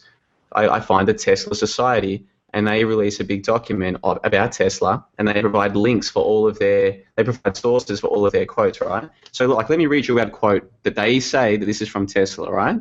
Quote, 22 years ago, while experimenting in Colorado with a wireless power plant, I obtained extraordinary experimental evidence of the existence of life on Mars. I had perfected a wireless receiver of extraordinary sensitiveness, far beyond anything known, and I caught signals which I interpreted as meaning 1, 2, 3, 4. I believe the Martians use numbers for communication because numbers are universal. And, quote, that was 1922. They provide their source, if you go to the footnotes, as the Albany Telegram, right? Then, 13 years later, they say that Tesla said, quote, in 1899, while experimenting with a wireless receiver of extraordinary sensitivity, I detected faint signals from Mars, our brother planet. I could not interpret the signals, but they seem to suggest a numerical code 1, 2, 3, 4, and quote 11. And then they cite their source from that as an interview that Tesla performed with somebody. I can scroll down to the footnotes if you like. But the point is, they provide footnotes and sources for their claims. And so what I'm saying here is, these could all be make-believe. They could make-believe all of this stuff, right? But that's their official story of him. And at least I've looked to see where their story comes from. These people telling me that Tesla was this great guy, I want to go and inspect these sources. What are they? Look, if you really want to find the sources, spend some time. If I can find a link to it, I'll pass it to you. There's a cache. There's basically a folder. It's the Tesla FBI files, because before the FBI existed, it was called something else. I forget what it was called, but it was before it was called the FBI. They sequestered his records, everything. One of the things he did was he developed a system for shielding different countries with electromagnetism, so that nothing that used electronics could move in. And he spread this pattern around to the 4 major superpowers back in the day in portions, so that only when they were working together they could have a unit. That pattern is there. His notes are there. Everything is there. Everything that the FBI took, they catalogued. And due to freedom of information, people in the US who are doggedly determined to get to the bottom of things, it became made public. It was made public, and you can look for it, and you'll find it. And once you find it, just look into it, and you'll see whether it was a real character. I mean, apart from anything else, my grandfather told me about this crazy guy in America. So, before we continue to debate Tesla and the authenticity, John, you said there was something else as well that you wanted to bring up. Yeah, so just with the Tesla one, like, if I just want to know from Antonio though, are you saying that you believe what was released by the FBI, No, well, what was released by the FBI, there are the actual document records, so when they take things in, there's the actual ledgers on which they catalog everything. and then there's the everything that was catalogued. So it's the whole thing. It's a huge folder. You know, I mean, in terms of kilobytes, it's not that big, but in terms of material for you to browse through, it's volumes and volumes. If I can find it, I'll pass it to you. And it's can you see why people like me would say, well, the FBI, I'm not really sure that they're my friends. I'm not really sure that they're worried about the truth. In fact, I think if anything, they might be one of the chief agencies for fooling us, the masses, into believing in the lie system. Can you see why I'd be skeptical of them as a source? Oh, totally, and so was I. You know, I'm not so green. You know, I thought, like, why would they be releasing this? Then you have to look at, you know, I've known people who actually worked for the authorities, like for the authorities with badges and, you know, handcuffs. There are real people that really do work with real organizations, and they do keep records. And there are mechanisms set into law, which is this boring thing, but it's there, that people can engage with. And so these things exist. They exist in the US. Earlier I said, you know, if the people in the US think they're living under a dictatorship or a police state, they really need to look elsewhere to see how a police state functions. Because you can question 9/11, Sandy, all of these things, you can question them publicly in the United States. That's a lot of freaking freedom. And that you have an organization that sequesters stuff, yeah, that's true. That you have organizations that can demand that stuff be released, yeah. Do they release all of it? Who knows? But that they do sequester stuff and that they do release stuff, that's true. That is something that really happens. It happens here in the UK too. It happens in Australia. You know, you can go like they release stuff and they say what we're releasing is from then, and you've got no way of verifying that. They can say anything at that point. But this is the thing: they're not photocopy. They're not printouts. They're not typed notes. They're the actual documents photocopied. They didn't release. You don't think they could be manipulated? Have a look. Fabricated. Have a look. Yeah. I will have a look, but my point is, just as I think people should be skeptical of the Tesla Society, so I'm not telling you that Tesla actually said that he communicated with Mars. I'm saying that's the official story, right? Yeah. Now, if you've got a better official story, say from the FBI officials, that's fine too. But just as I'm skeptical of the Tesla Society official story, I'm skeptical of the FBI story, to the point where I'm going to try and tell you that I know anything about Tesla, but I've got lots of people telling me that they know that he was a great guy. He was a great guy. All his stuff was stolen. He was repressed. You know what I mean? So they're the ones with the burden of proof is on them because they're claiming to know something, to have knowledge about this character. I'm saying I don't know anything about him, but the official story from the Tesla Society, very fascinating. You know what I mean? Fascinating. Not saying I believe it. It's fascinating. And if we can believe official stories about Tesla, you can't just say, well, I'm going to believe what the FBI said about him, but I'm not going to believe what the Tesla Society says about him. The only reason why you do that is because what the Tesla Society says that Tesla said doesn't fit in with flat Earth beliefs. You see what I mean? It's choosing which officials. No, all of these things are prior to flat Earth.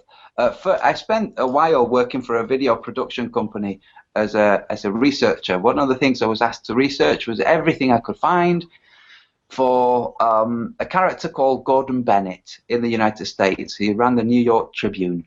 I had to find everything in order for a treatment to be written for a film. So I did. One of the things that I discovered, that nobody else had discovered, is that this is the guy who set up the Bohemian Grove. So I do have analytical skills, and I can find things.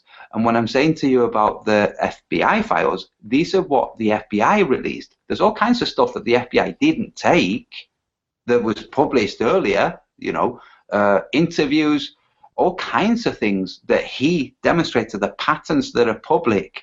But then of the stuff that the FBI sequestered, what they released is available online. I'm not saying they released everything, but what they did release is available online. And when you check, when you cross-reference handwriting, you're calling for a huge conspiracy where somebody has handwritten notes and then learn how to mimic the handwriting, and then handwritten books, volumes, you know, journals filled with diagrams, with tiny writing.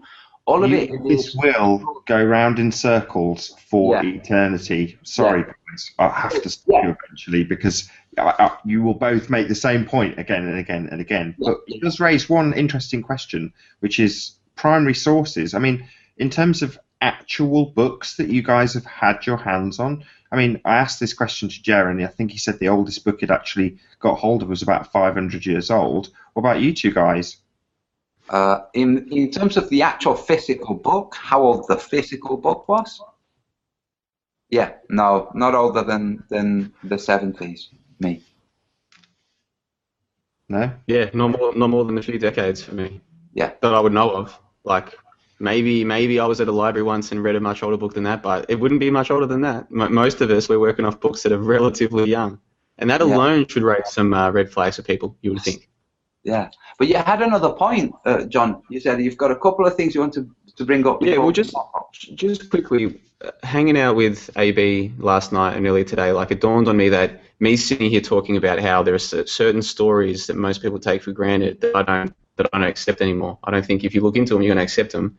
There is a risk that you create a vacuum, that the wrong people, even well-intentioned people, but the people fill that vacuum with nonsense. That's a risk that you take. And I do see this Mandela effect nonsense. I'm seeing it affect people. I'm seeing people buy into it and really believe that history is being changed before our eyes with things like, say, the titles of television shows.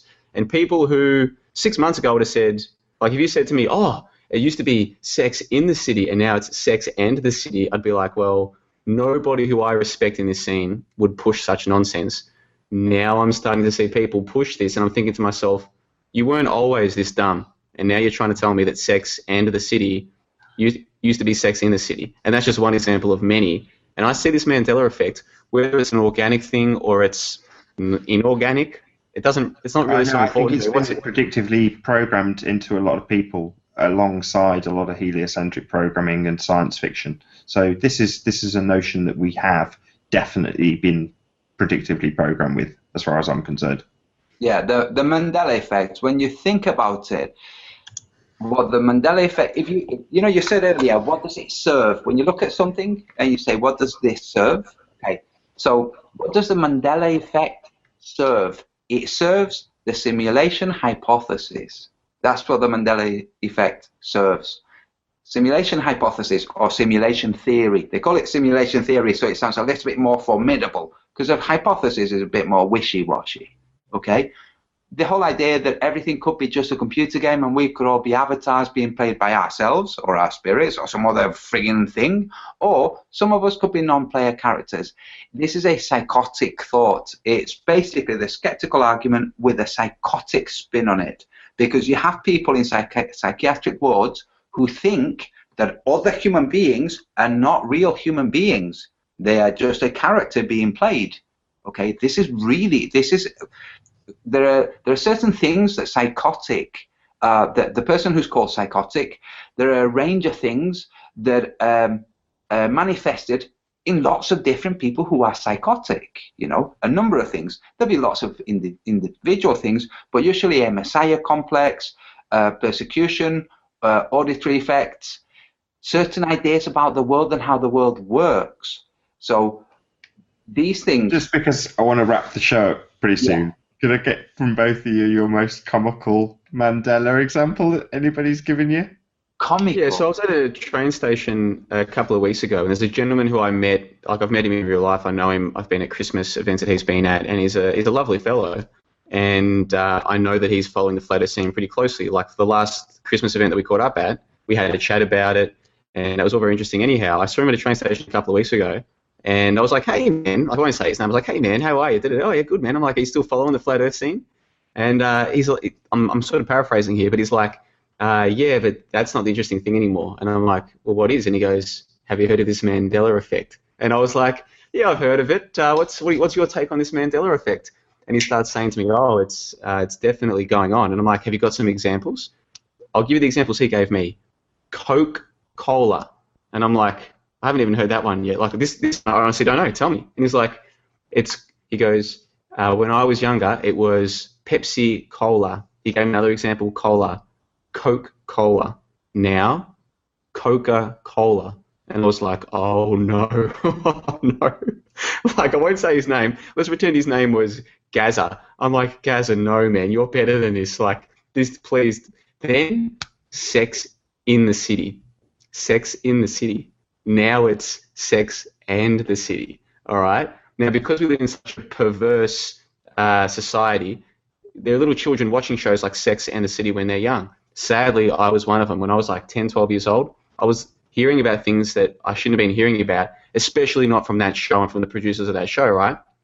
And I specifically remember it being Sex and the City. And I remember even as a young person hearing other people say in, I'm like, why do you keep saying in? It's and. It says it there in the TV guide. Sex and the City. Like, it's so obvious. Why do you call it in, right? Now I've got people trying to tell me, no, no, man, it was definitely in, right? They really believe this shit. They really believe it. In their minds, it's not a belief. It's real. They're changing history on us with things like Sex and the City and the brand of Coke, right? That's how easily taken in people will be once you rock their foundation. And so one of the things I wanted to make sure I did on this show was not speak too much about what I've found, just encourage people to do their own research. And then also, even if you find that a lot of stories you've been given are nonsense, it doesn't mean that things like Mandela effect are true, okay? Those things are still, many of the arguments put forward are ridiculous, and the only people pushing them are the misled or the misleading. And sometimes people are both at the same time. Mm-hmm. Yeah. From me, Nathan? So you got a ridiculous Mandela. I mean, mine was the guy saying that the guess what, the stars twinkle. And he even prefaced that by saying, I know there's that song Twinkle Twinkle, but I had a look and they actually do. And you think, this is an example of Mandela? Are you having... you just can't believe the level of... It actually is ignorance. You know, it's ignorance. People who haven't looked at something, then they look at something and realise that their belief or their understanding was wrong. And then they attribute that to this nonsense Mandela effect. It's like utter horseshit. But then, like Antonio said right at the start, there is a slightly darker and more nefarious connection, which is definitely there, and it's the link to the simulation hypothesis, and that spans back to the skeptical argument. Am I phrasing that correctly, Antonio? Yeah. So you know there is slightly more to it than just to laugh it off as people's ignorance, which is the cause. But yeah, it does bug me. It's one of the biggest bugbears. So to hear somebody else saying, how can people lower themselves to this? It's encouraging to hear it. Well, another point on that is that, like, I don't listen to flat Earth shows as much as I used to. There's a couple that I'll still listen to either regularly or semi-regularly, and I still get certain things from it as well, right? Like, there's still ideas that they'll bring up that I'd never heard of. Like Rupert Sheldrake. If it weren't for me following the flat Earth scene, I wouldn't know who Rupert Sheldrake is, right? I hear people talking about Rupert Sheldrake. I'm like, who is this clown? Look into him. Oh, he's definitely a clown, right? Never would have heard of him if I hadn't been following this scene. So I still get something from it, right? Are you with me? Anyway, I was following Flat Earth a lot more closely last year when I was hosting a show that had Flat Earthers as guests. And I noticed some of the other shows that were around, either then or afterwards, spent considerably more time talking about the Mandela effect than they did about, say, the Cavendish experiment, right? Now, the Cavendish experiment, there's no conspiracy here. There's nothing outrageous here. It is, look at the official story. Do you believe that? Here's a man in a shed without the light bulb using an apparatus to determine the mass of the Earth. Do you believe that? If you do, okay. I'm not going to, there's no need to go further here, okay? If you believe that kind of thing, you can have that belief, no problems, right?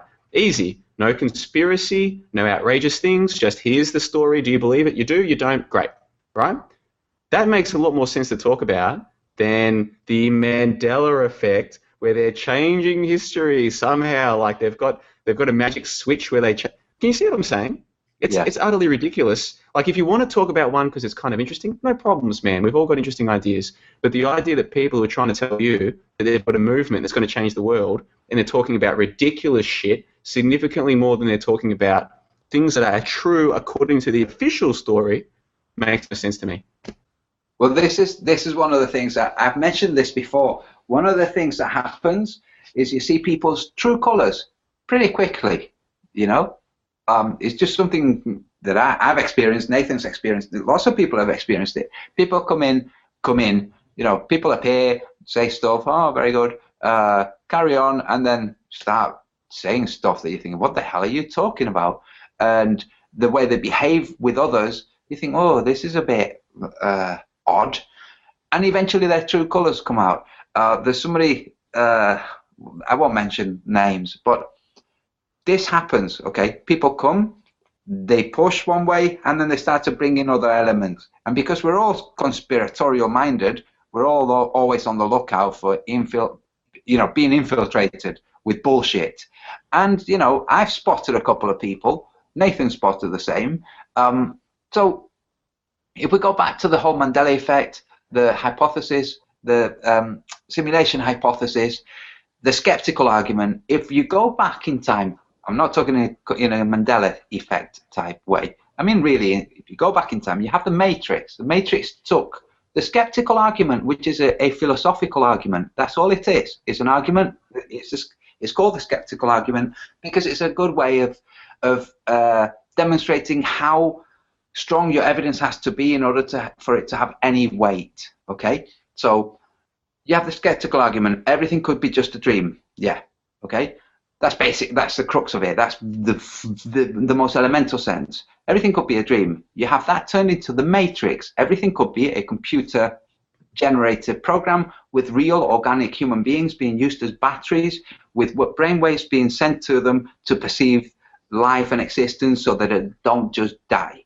And now we have this simulation hypothesis which says we don't know what's going on, but look, CERN is doing things, and black holes and gravitational waves, and look, history is being changed. Maybe we really are in a kind of dream game state, and that is bullshit. It's just straightforward today, bullshit. Aliens, tomorrow, time travel, parallel universes. Sound familiar? It's because we've had this shit for 30 years on our TV, subtly dropped in with space travel. Yeah, and so I think people who can see that there's some nonsense involved in this, they're probably doing a good thing when they point it out, when they say, hold on, you're spreading stuff now that doesn't seem to be based on empirical evidence, and it could have a negative effect on people's minds, and this could be the start of something that gets bigger and bigger. One generation from now, we could have a whole bunch of people walking around actually believing that history can be changed, the titles of movies can be changed by some sort of flick of the switch or something. Do you know what I mean? So skepticism, I think, has a very useful role to play. No matter what you see this scene as, I think it's got a useful role to play. And I think a lot of people, I mean, even in the live chat right now, they're saying bad shit about me, right? I think a lot of those people, they're only upset at me when my skepticism is applied to their belief system, whether their belief system is true or false. They don't like it when I apply my skepticism to them. If I just focused on the other side, they'd love me. Because they did. 12 months ago, they loved the Baller Skeptic Roundtable when I was applying the skepticism to heliocentrism. They loved me, right? Then I started applying it to flat Earth. I'm the devil. I'm all these bad things. You see? I don't see many comments against you right now at all. And it could be because you're not attacking the flat Earth like you're saying. But, I think John's generally, Yeah. People have called me the devil. They call Nathan a psychopath continuously. The name calling, it's not important. Somebody has pointed out a really cool Mandela effect, and it's Globebusters who pointed out that Ghostbusters stole their name. Well, yes. I think my mate Gaza, I reckon he's not far off believing that. I mean, some people take this stuff to the extreme. You know what I mean? There's one more thing before we wrap it up too. Have you guys heard of the banana ladder monkey experiment? The banana ladder? Oh, it's really cool. You're going to love this, right? So you know how people just seem to chastise other people the way that they were chastised, and it just goes on and on? Well, there was an experiment that proved this. You're going to love it, right? They took a whole bunch of monkeys and they put them into a cage. In the middle was a ladder, and at the top was bananas, right? And what happened was the monkeys want the banana, but these experimenters had a few people lined up with hoses ready to go. And so as soon as one of the monkeys tried to climb the ladder, they hosed that monkey down. All the monkeys got hosed if even one went up the ladder, right? Happened again. Pretty soon the monkeys worked out, if one of us climbs that ladder for the bananas, we're all getting sprayed, we're going to start tearing them down. So what happened was, as soon as the monkey went to go up the ladder, he was teared down by the rest. Anyhow, no more monkeys going up the ladder. They take one monkey out, they replace him with a fresh monkey. That monkey goes to run up the ladder, he gets pulled down by all the other monkeys, right? They know, but he doesn't, but he soon learns don't run up the ladder.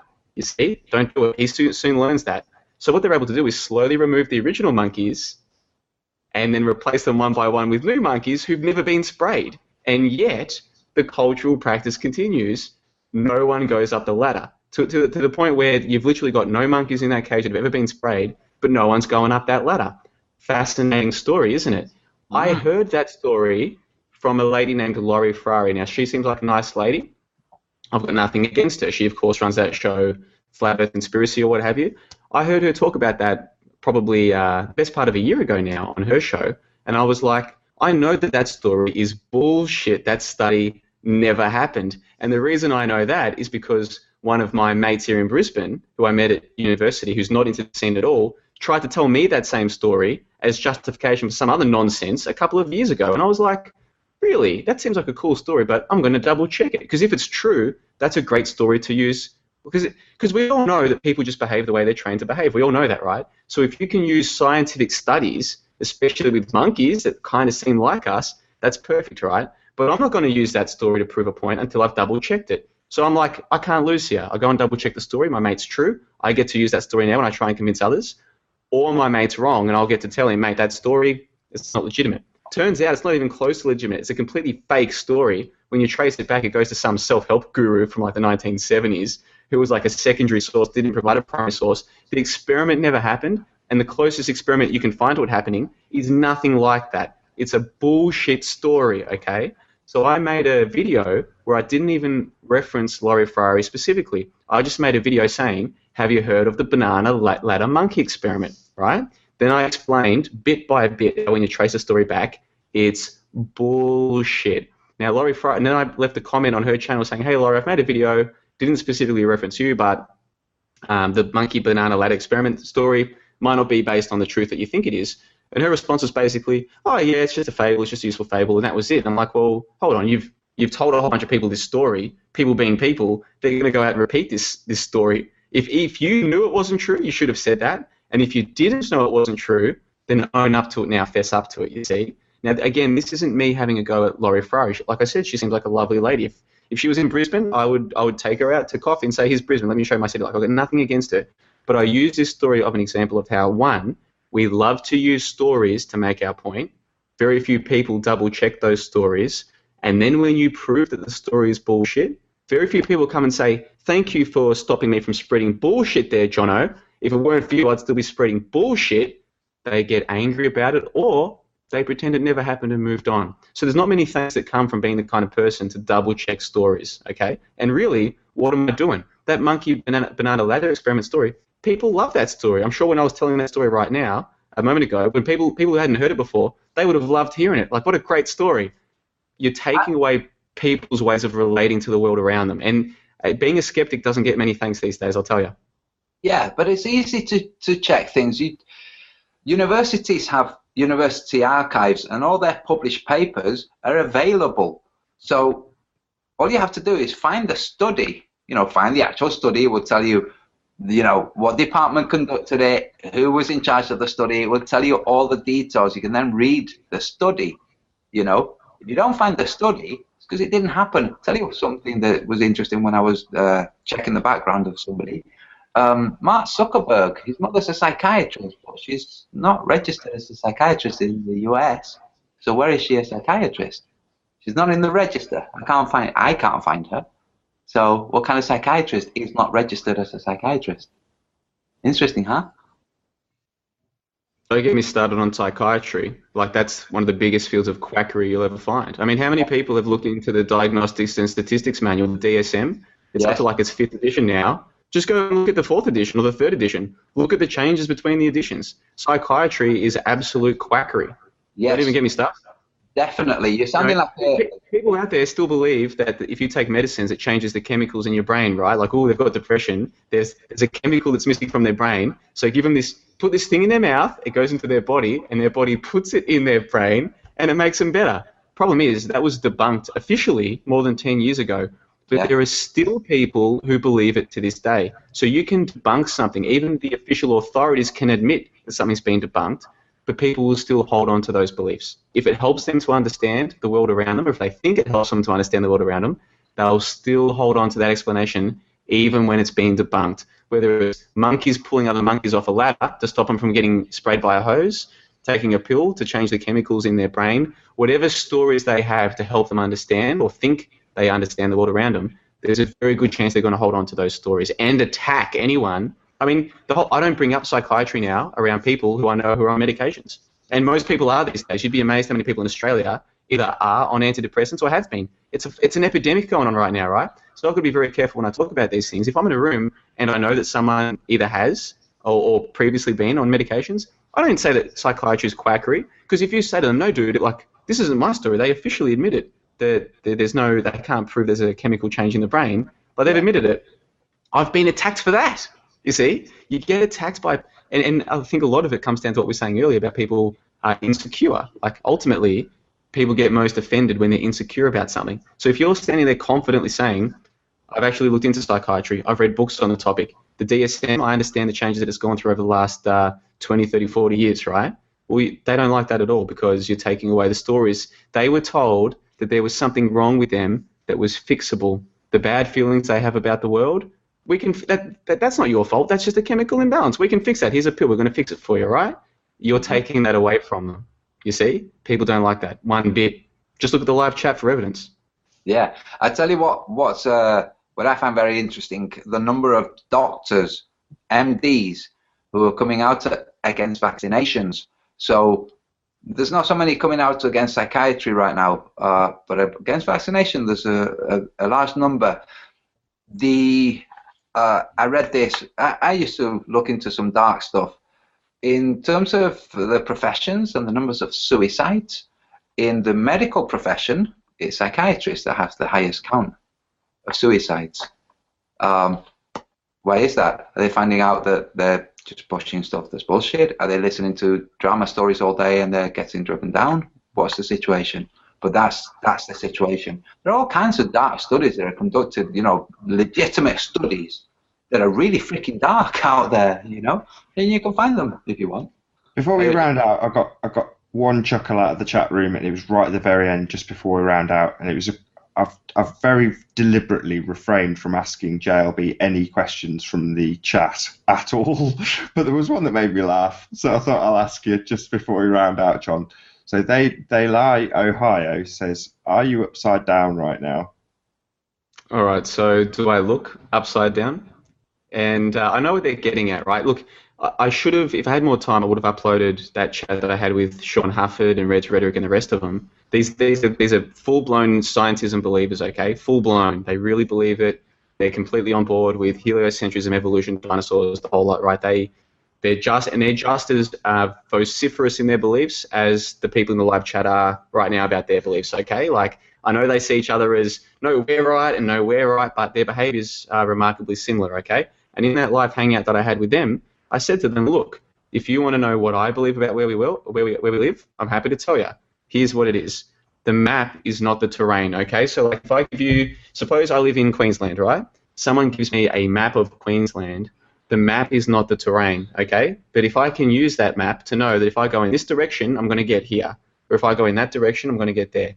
Fantastic, right? But the map is not the terrain. The map is never the terrain. It's just a map. It's a useful tool, okay? The terrain itself, I can feel the terrain. I can see the terrain. It's the terrain. I'm in a house right now. In half an hour, I'll be out walking the terrain with old AB over there, who's got a camera going. What are you recording me right now? And the point of my story is, you've got terrain, you've got maps, okay? The models that we use of the Earth are not the actual Earth. So if I look at all the phenomena around us, I think the best model that I've seen is that we're on a ball, and I'll get to why in a second, but that it's not spinning and it's definitely not going around the sun. There's no reason to believe any of that, right? But when I see things like the two poles, the north celestial pole and the south celestial pole, the rotations around them, when I see that, that leads weight towards a ball or a concave, right? The southern flights make no sense on any of the flat Earth models proposed. They do make sense on a ball, right? Sunsets, to me, the fact that you can go up that big building in wherever it is, in the UAE or whatever it is, and you can see the sunset again a couple minutes later, that kind of thing leads weight to a ball, okay? All of these things give inference weight towards a ball model. Doesn't mean we really live in a ball. It just means that if I had to come up with an explanation, a model for the phenomena that we see, it would be a ball, but it wouldn't be spinning because I've got no evidence that that's the case, and it definitely wouldn't be going around the sun because I've got no evidence that that's the case. But the So model. you Now, are. does that mean? You are upside down. But does that mean that I'm actually on a ball and I'm down here upside down relative to you? No, it's just a model for explaining the phenomena that we can see. We might be on a ball, we might be on a flat, we might be on a giant spinning ball going around the sun. I don't know, right? But the best model that I've seen is a stationary ball, and it's not a sun genus stationary ball because sun genus says that there's still this thing called outer space. I don't believe in outer space, you see? I don't believe in space at all. So people saying, oh, JLB is like a sun genus promoter, they're either deceived or they're deceiving, and you make up your own mind which it is. Okay, or they're joking and using tongue-in-cheek. So I have a great question for you, or test for you. Not now, you know, but the next time you fly, okay? At some point you will fly, won't you? John, Sorry? You'll fly somewhere, yeah? At some point I will fly somewhere. Yeah, so you'll have windows. You'll have windows where hopefully you'll not be sat in the middle of the plane in one of these 3 row planes. You'll be in one that has 2 rows, a left row and a right row. You'll be sat on one row and you'll see the horizon out of your window. Yeah? And it will be at your eye level. I've seen this. So, but then between you and your window and the next row and that window, okay, there's no way that you should see the horizon out of the other window. Absolutely zero. There's no chance that you should on a sphere. This is just not possible. To see it out of your window and believe that it's eye level on a sphere, yes, but not out of the other window.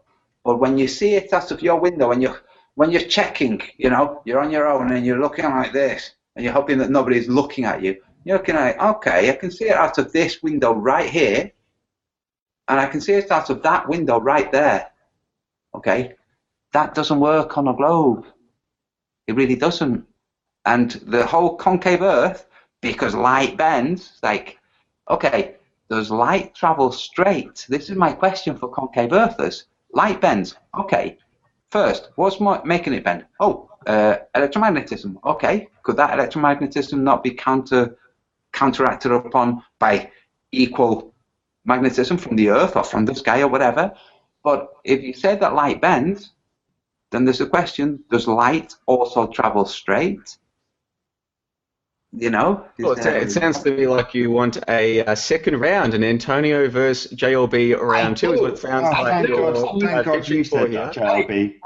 Wait. I was asking, Nathan, sorry. I was asking you when you were asking Bob, go on, Bob, debate me. I was like, no. And I was asking you, like, dude, come on, let's have, I'd love another debate, but a bit more free, you know. I'd structure it better this time because I won't be so.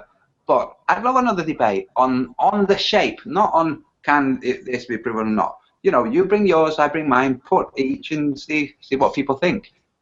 Well, I'd be more than happy to have another debate, and I think the last one was largely constructive. And I did release, I think, 2 different videos about the debate where I just cut out a clip, uploaded it, because people are more likely to watch 10 or 15 minutes than they are 2 hours, right? Yep. So I uploaded them with positive titles. I think one was mirrored by one of you and the other was mirrored by the other of you. And if you add up the number of views for those, I mean, it would largely be the same views of the original one, but there'd still be a few new people seeing this stuff as well.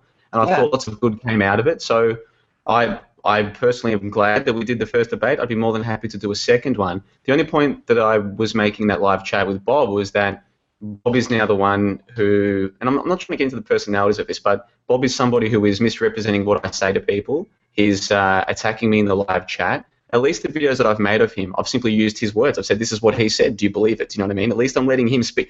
My videos about Bob let Bob speak for himself. Whereas in the live chat, he's misrepresenting me, you see? So I've said, well, Bob, if that's the case, why don't we just have a live debate? Very hard for me to misrepresent you or vice versa if we're on a live debate where people can hear what we're actually saying. And so I put the challenge to him. Now, the last time I challenged somebody to a debate was that Brap Allgood character who piked out straight away, and then Antonio, you stepped in and you said, well, let's have a debate. And I thought to myself, well, Antonio, I'm not sure you really understand what my shtick here is, but if you want to have a debate, we can do that. And we did. Now I'm challenging Bob from Globebusters to a debate. I don't go around challenging people to debates very often, but I'm happy to do it right now with Bob. If he wants to keep misrepresenting me, keep saying these things that are patently false about me, where my videos just show his words and say, do you believe Bob's words? Does Bob believe Bob's words?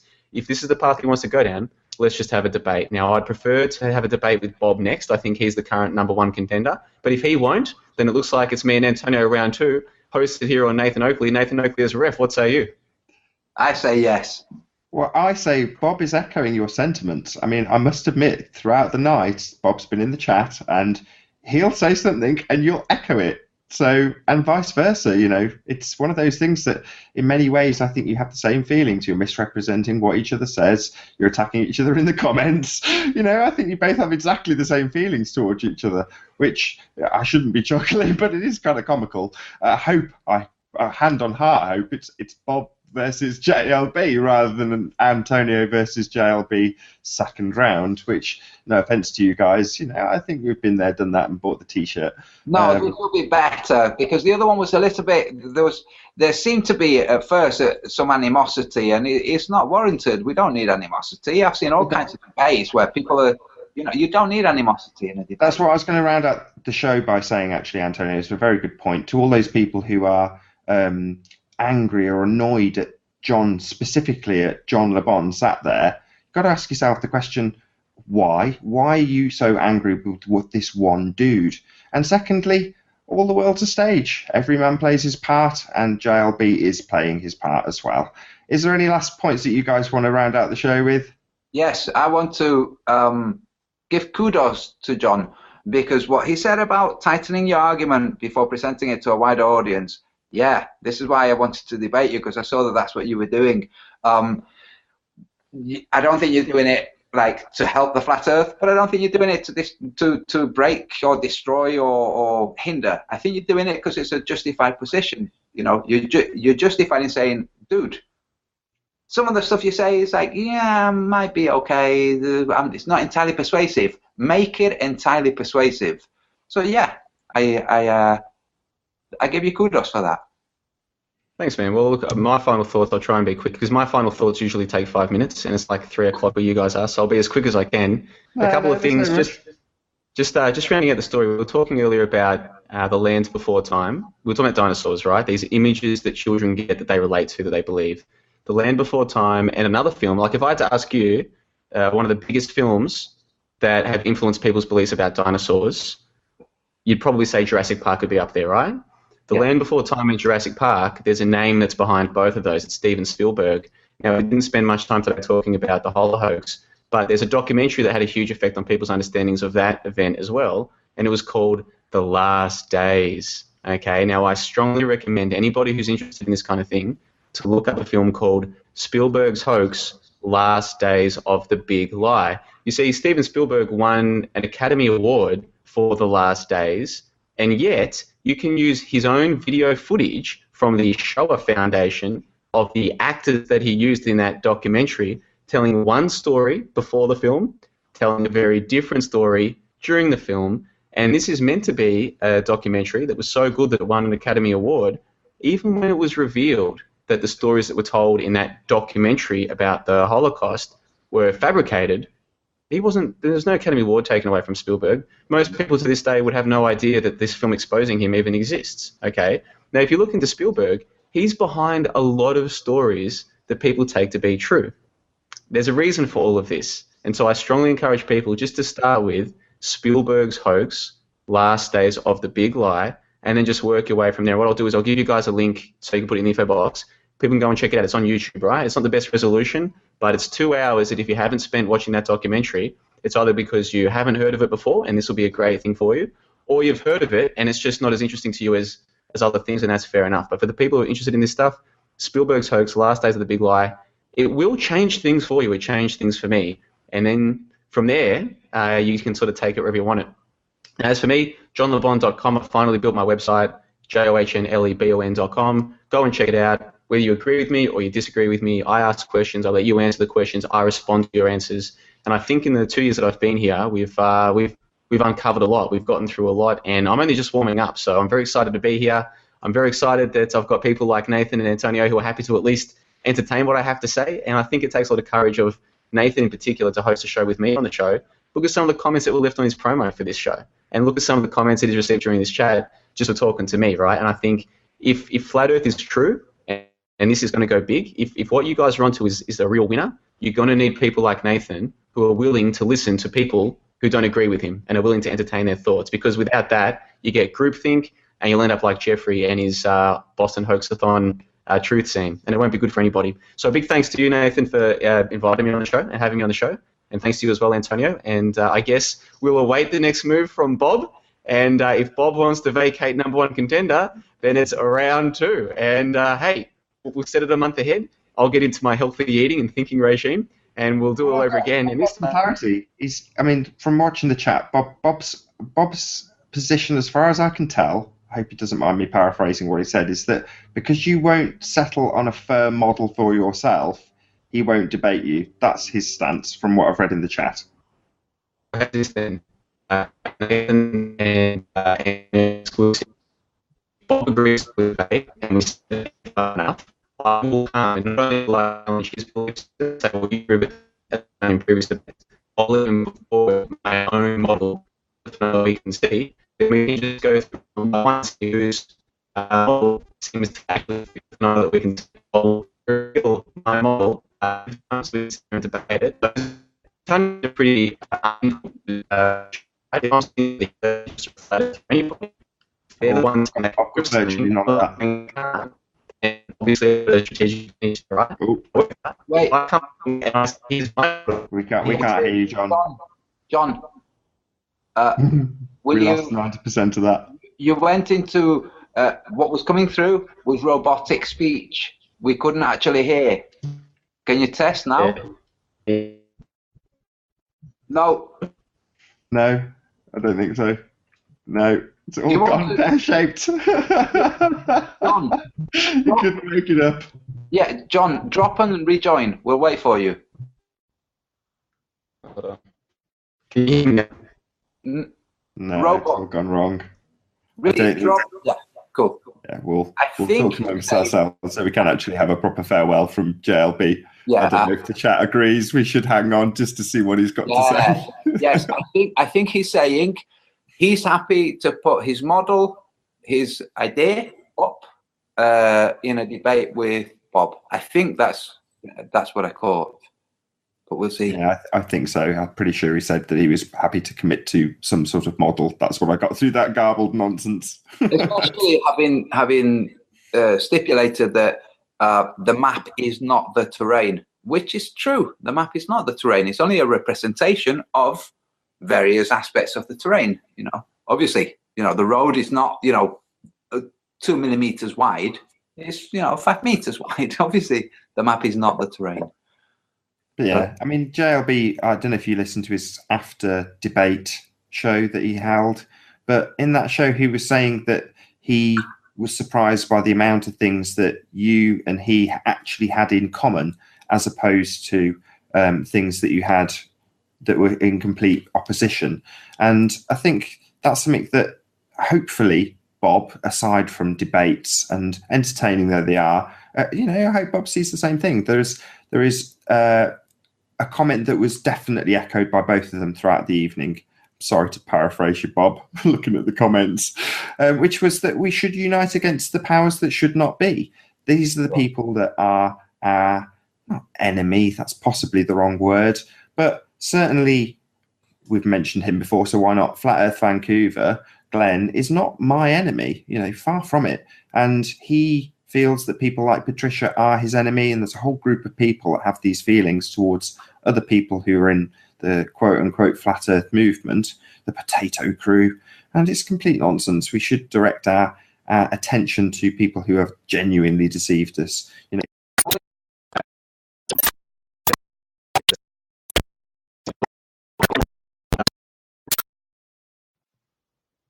Good evening and welcome to Mechanics of the Fourth Wall. Joining myself and Antonio Subrats tonight is JLB. How you doing, John? I'm very good, thanks, mate. And how are you today? Absolutely superb, just about recovered. And also Antonio. How you doing, Antonio? I'm doing great, thank you. All rested. So, to people joining us, they may think we all seem far too relaxed for what people might be expecting to be a very heated conversation, and far from it. It will be quite the contrary to what people have experienced on the mechanics of the Fourth Wall with JLB last time. So, to give you a preamble to why this event is happening today, or why this hangout's happening, JLB had about half an hour with us, or with Antonio and myself, after the debate, and pretty much blew both of our minds in terms of some of the information that he actually presented with us. It was a very eye-opening conversation, and that led Antonio certainly into having quite extended conversations on Skype with John and building up a bit more of a friendship. Would you agree, Antonio? No, not at all. Oh, right, it's just still total hatred of each other, like it's perceived on the online connections. Is that what? No, I'm joking. But John and I have spoken very, very briefly on Skype. In fact, we've just written a little bit back and forth. You've been involved in it mainly. But after the debate, we did have a really good chat, and I saw that, you know, as much as people out there see John as an antagonist, I don't. You know, the he's all right. He does use very clever tactics. You know, he's a clever guy, and he does use very clever tactics. And what we're going to do today is we're going to show everybody, not just John, myself, and Nathan. We're going to show how we can use our faculties to determine certain aspects of the world, especially in areas where we can really research, like history. That's why today's show is on history, hoaxed history. Well, this is something that I've been criticised for in comments, and it's through ignorance that I want to be involved in these conversations, because it's something that I don't steer away from because I'm frightened of the topic. In fact, in the case of the holohoax, I'm absolutely fascinated by it because of the level of deception that's afoot, and I don't know a great deal about it. Whereas after that debate, that was one of the topics that came up. And I know, Antonio, you'll agree when I've said I've tried to discuss this with a couple of other people, and because it's a hot topic, they don't want to cover it, and they'll give their reasons and they'll dance around it. And I'm not going to name and shame anybody, but ultimately, I can understand why they wouldn't want to talk about it. But to me, it's just another layer of the onion. It's just another load of bullshit we've been handed. In the case of the holohoax, that astonishes me when you start picking it apart, like any of these hoax events. I know we did 9/11 and Sandy Hook, and JLB describes these as baby hoaxes, which has always kind of made me chuckle. Well, it's a sacred cow. That's what the Holocaust is. And this will be, some people out there might find this offensive, not just because I look like shit today, but the whole idea that people might have lied about what went on in the concentration camps. People see it a little bit like the people who believe that 9/11 was conducted by Osama bin Laden and all those people died, and questioning it is, you know, a dastardly thing to do. It's a dishonor to those who died. I think the absolute opposite. The people who question 9/11, who try to get to the bottom of it, are trying to honor those who died. Shit, sorry. The people who question 9/11 are actually trying to get to the bottom of it in order to honor those who really died, the majority of whom were the rescue workers who died well afterwards, okay? But they still died as a result of 9/11. The same with the Holocaust. People really did die in concentration camps. People died on the streets too. And to say that you're not allowed to look into it because you're doing a disservice to people who might not have existed or might not have died, that's not on. You know, you're making a sacred cow, and, you know, let's not worship sacred cows. But like with any story,